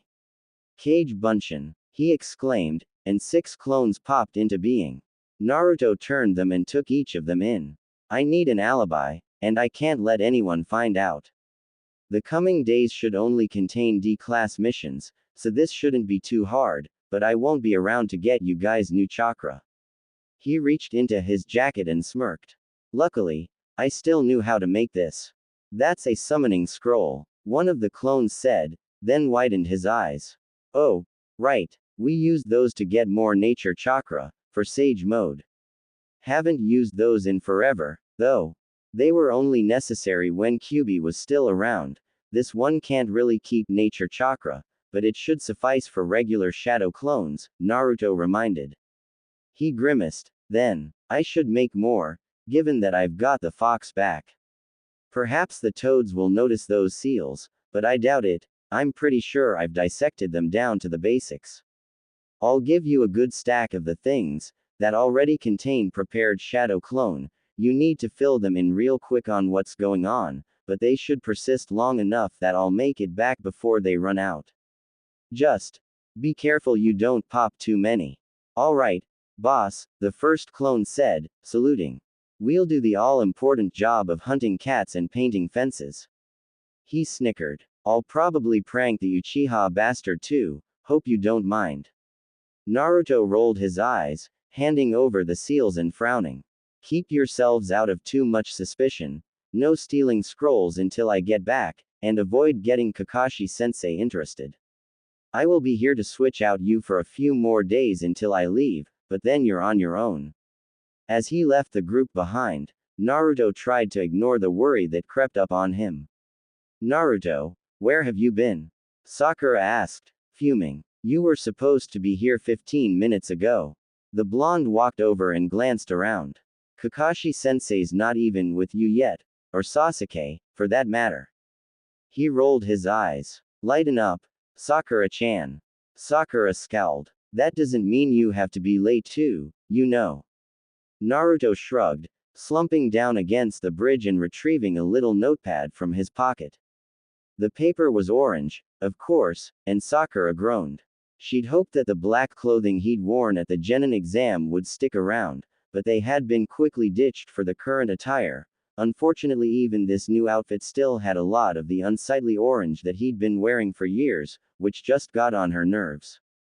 Naruto retrieved a pencil and immediately started sketching, muttering under his breath. It took a few minutes, but finally Sakura's curiosity got the better of her.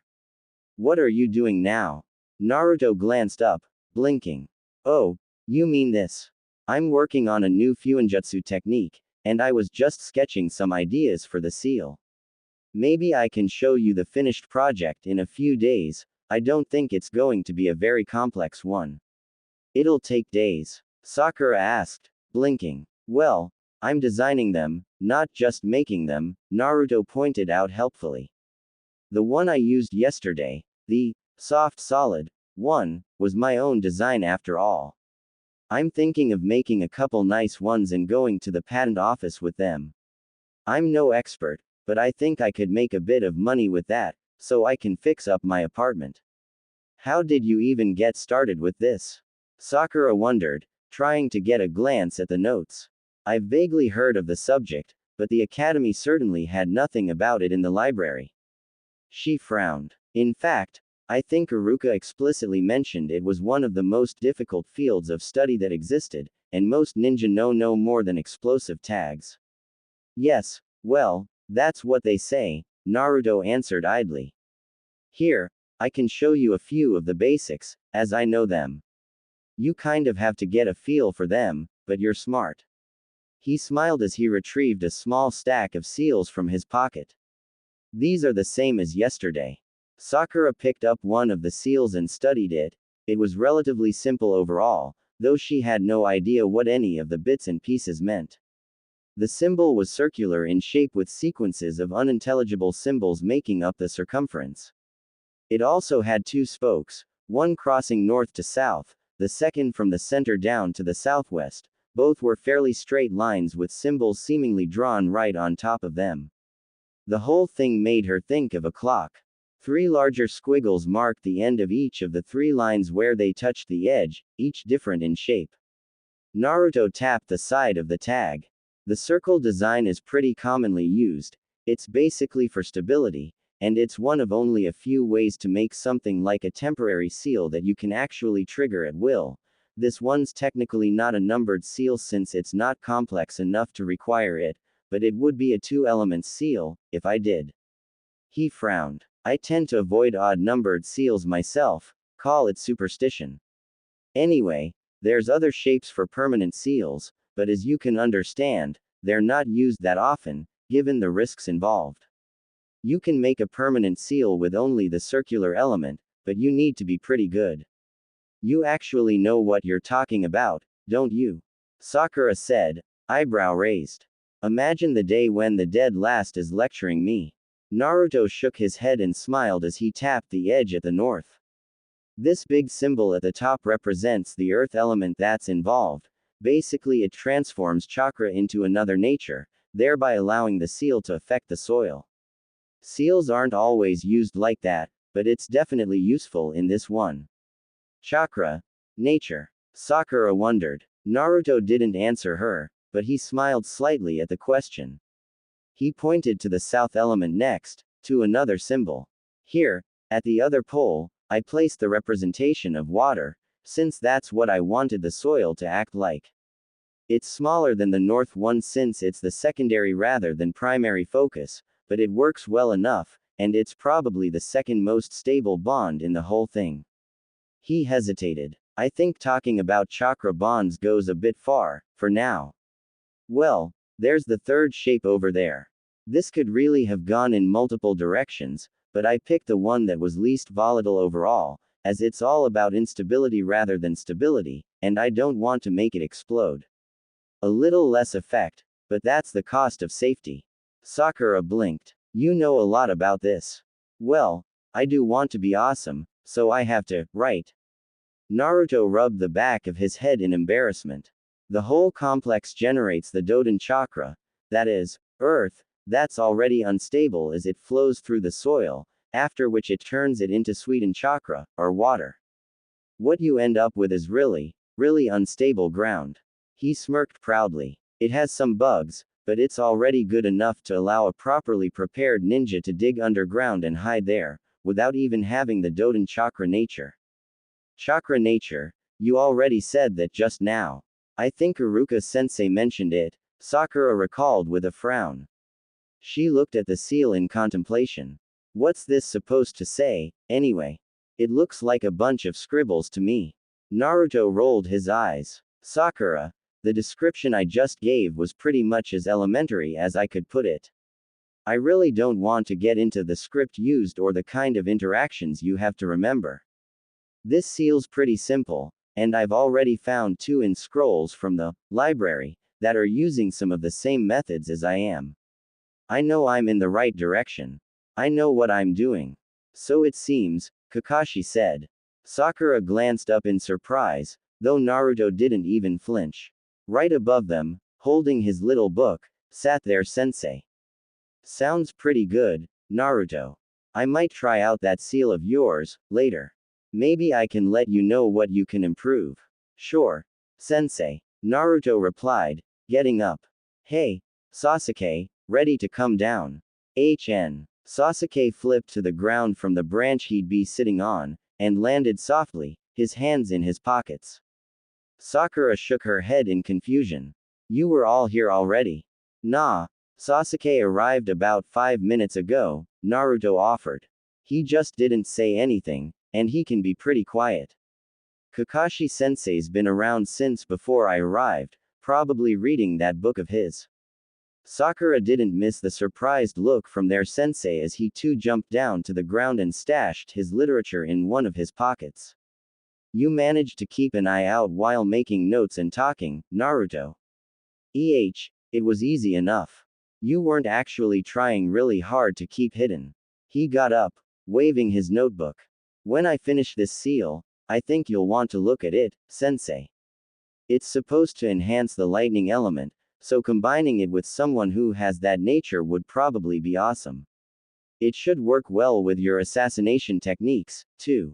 Kakashi smiled. Well, until your other teacher gets in town, I guess I'll offer my services. Now, though, we have to do something else.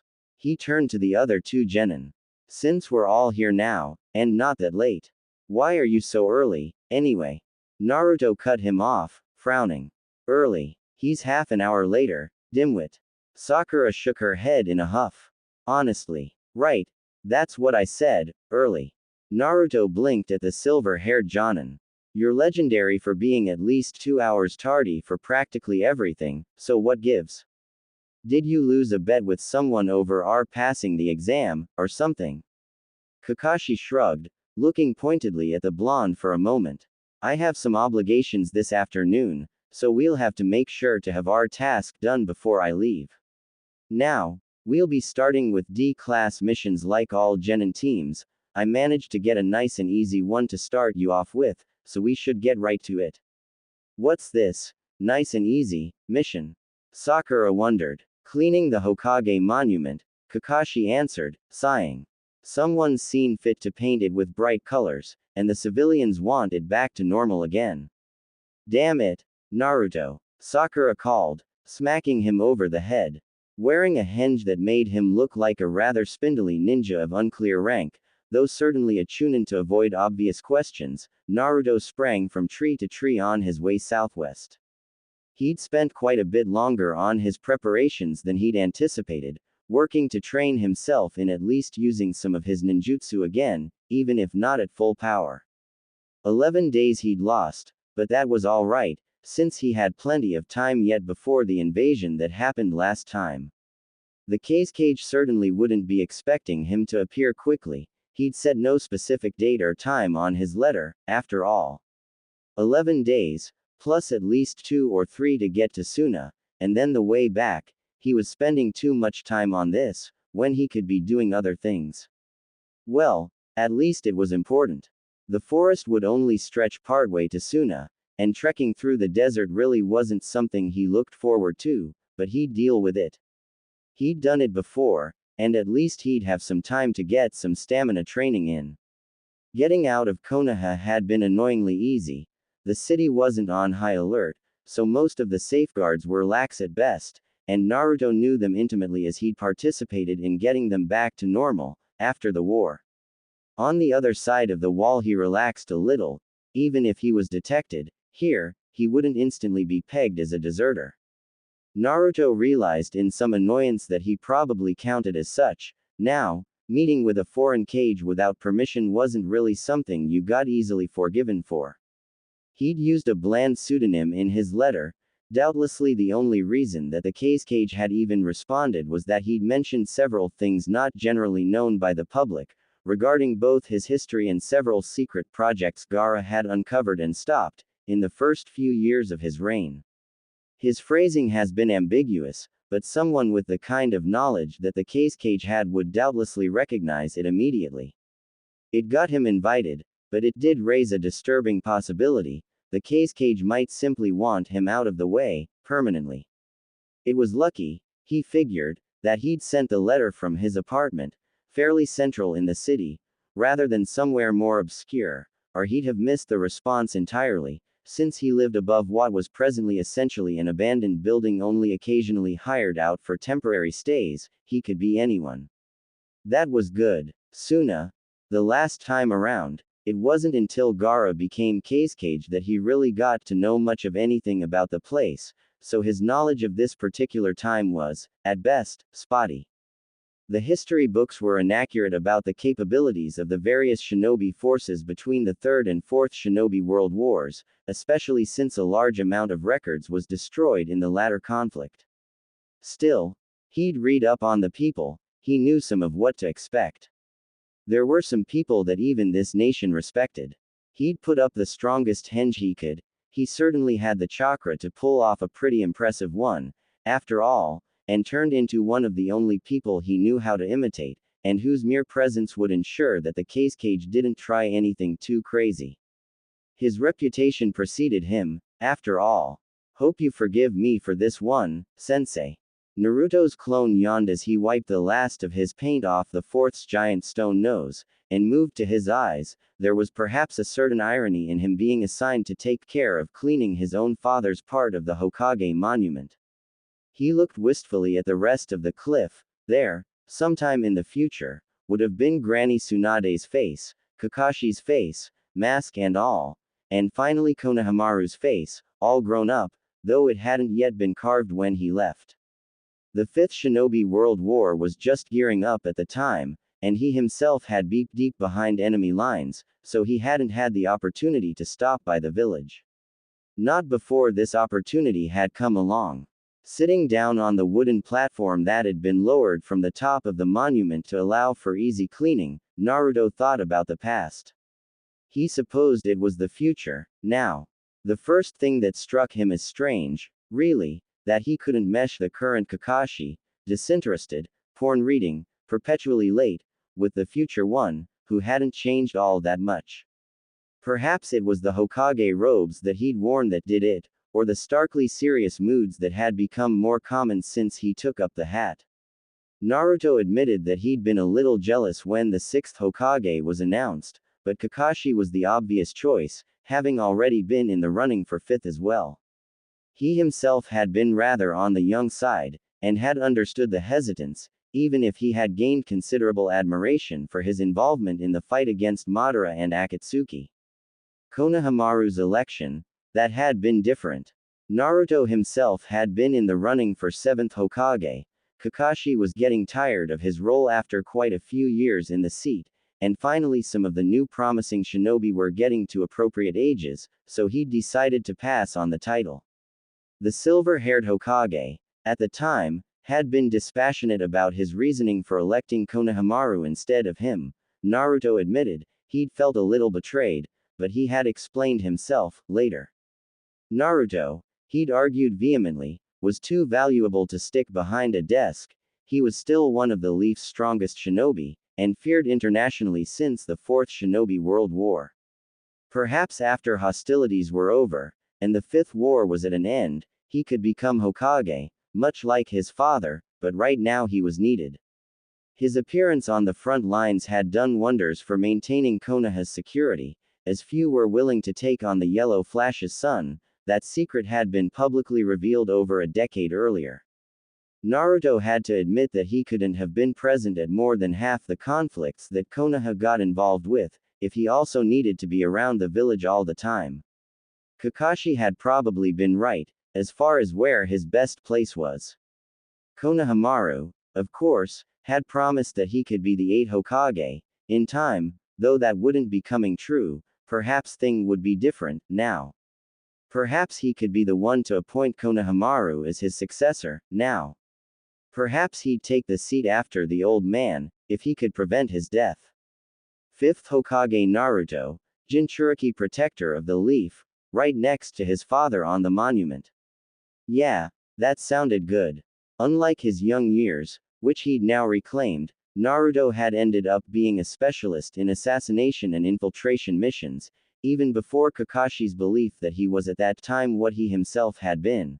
One of Konoha's shining beacons, who kept everyone else from doing stupid things, and who showed the strength of the village to the outside world.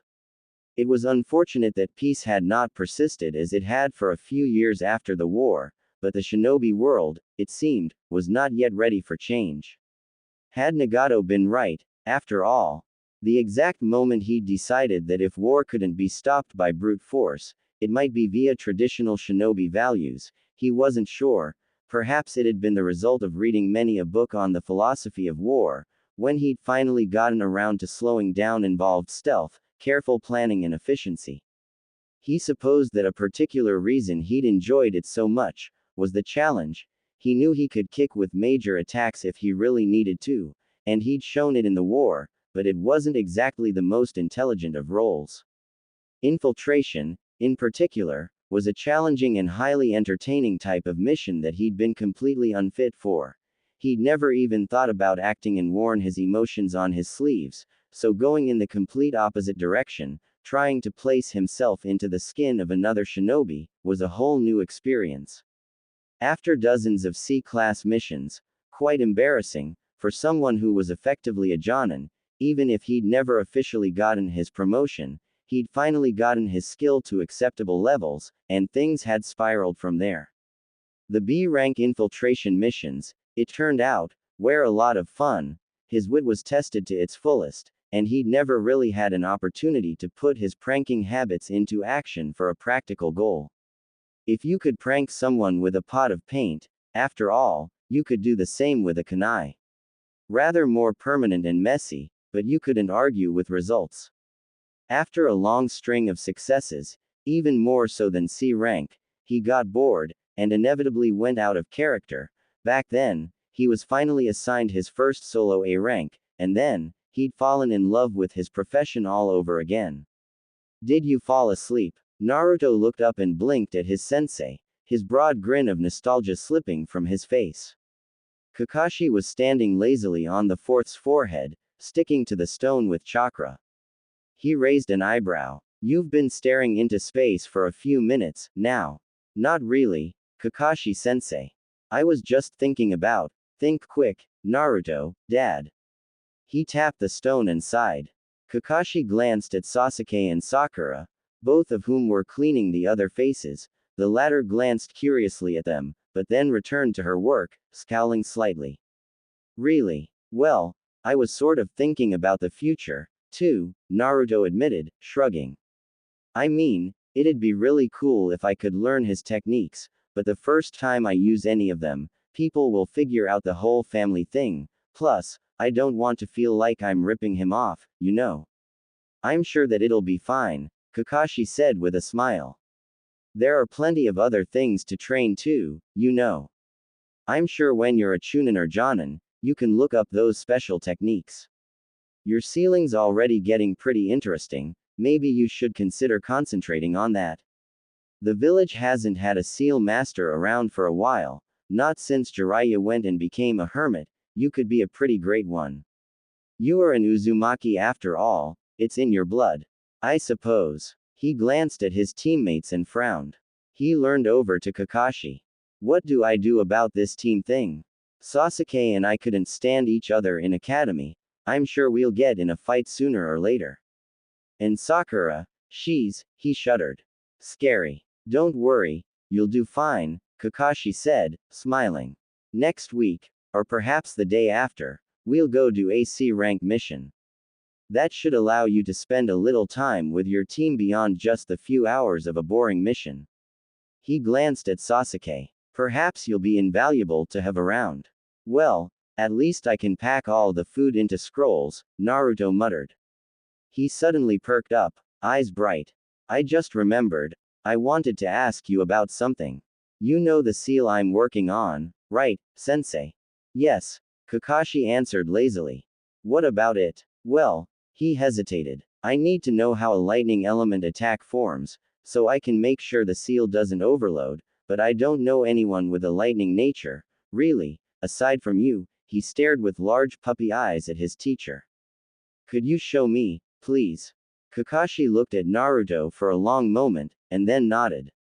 It would be a good introduction to ninjutsu techniques, I suppose.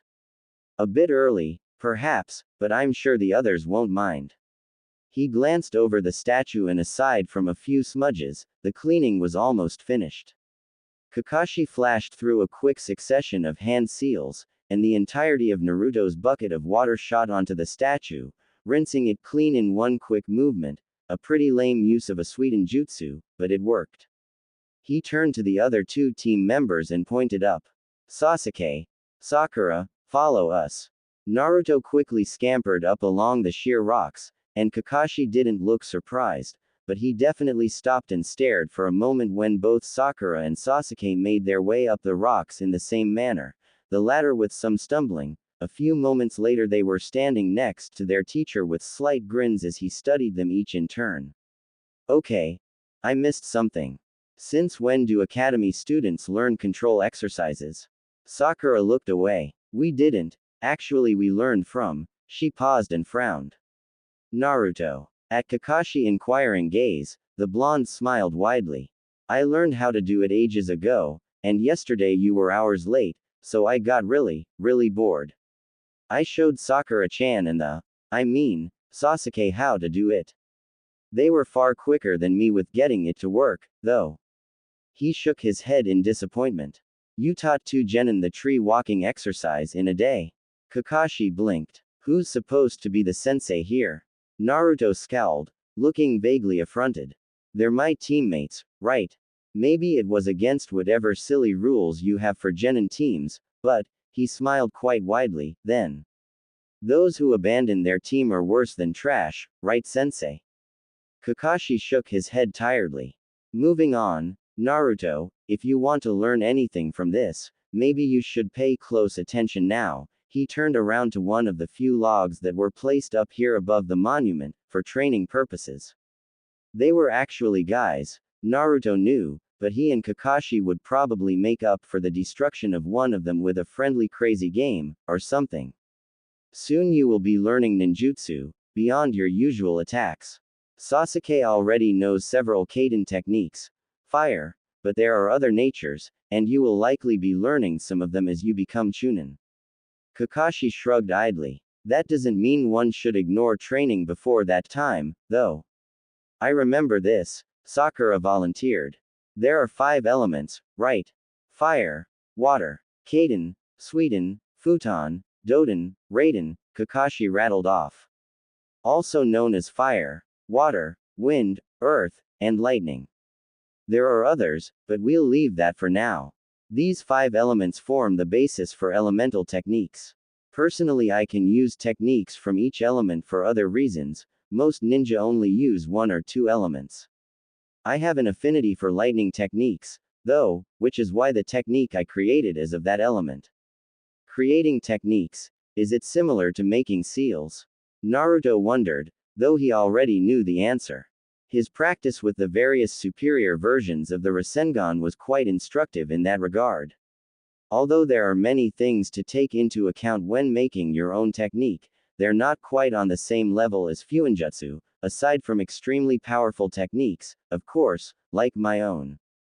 He smirked. There is always a risk of injuring yourself when working with particularly volatile combinations of shape and element, but this is all far too complex for you. Kakashi shook his head wearily. I get it, Naruto offered enthusiastically, and all he got was a disbelieving stare from Sasuke.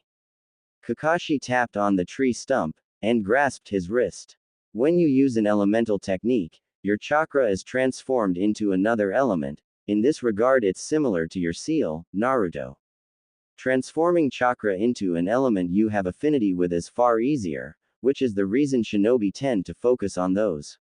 Lightning began crackling around Kakashi's outstretched hand, the sizzling and crackling sound amplifying until it became clear where the technique received its name. The Chidori or 1000 birds formed as a layer of electricity sparked across his skin. With a cry he swung it forward into the log, blasting a hole in it the size of someone's head. That is my original technique, Kakashi said, turning around proudly. Is there a shape transformation element? Naruto wondered, his eyes peeled. He'd never actually inquired about this before. After getting one shoved through his chest, he'd rather lost his enthusiasm for the move. Now, though, that hadn't actually happened yet, and wouldn't, if he had anything to say about it. Elemental transformation is obvious, but it did seem awfully straight-edged. Could you veer off with one of those, or is it pretty much locked in its trajectory after you start your attack? Kakashi looked like a deer in headlights. Why do you think that? Naruto narrowed his eyes. Well, it makes sense, right? If you're only changing it to be a cover of your hand without a specific shape to maintain, it'll lose cohesion at the first sign of. He stopped, and blinked. Oh, that's not really genin stuff, is it? Sakura looked with some amazement at Naruto, and even Sasuke was listening in. I don't even know where I'd look for something like that. What have you been reading, Naruto? Ah, Naruto rubbed the back of his head, glancing at Kakashi. Stuff. Perhaps it's smarter if you read genin level books, instead of jonin level, Kakashi pointed out, shaking his head. Sasuke looked just about ready to explode with questions, and Naruto was fairly sure what he'd ask. After all of this, he'd lower himself to asking the dead last for books, at this point in time.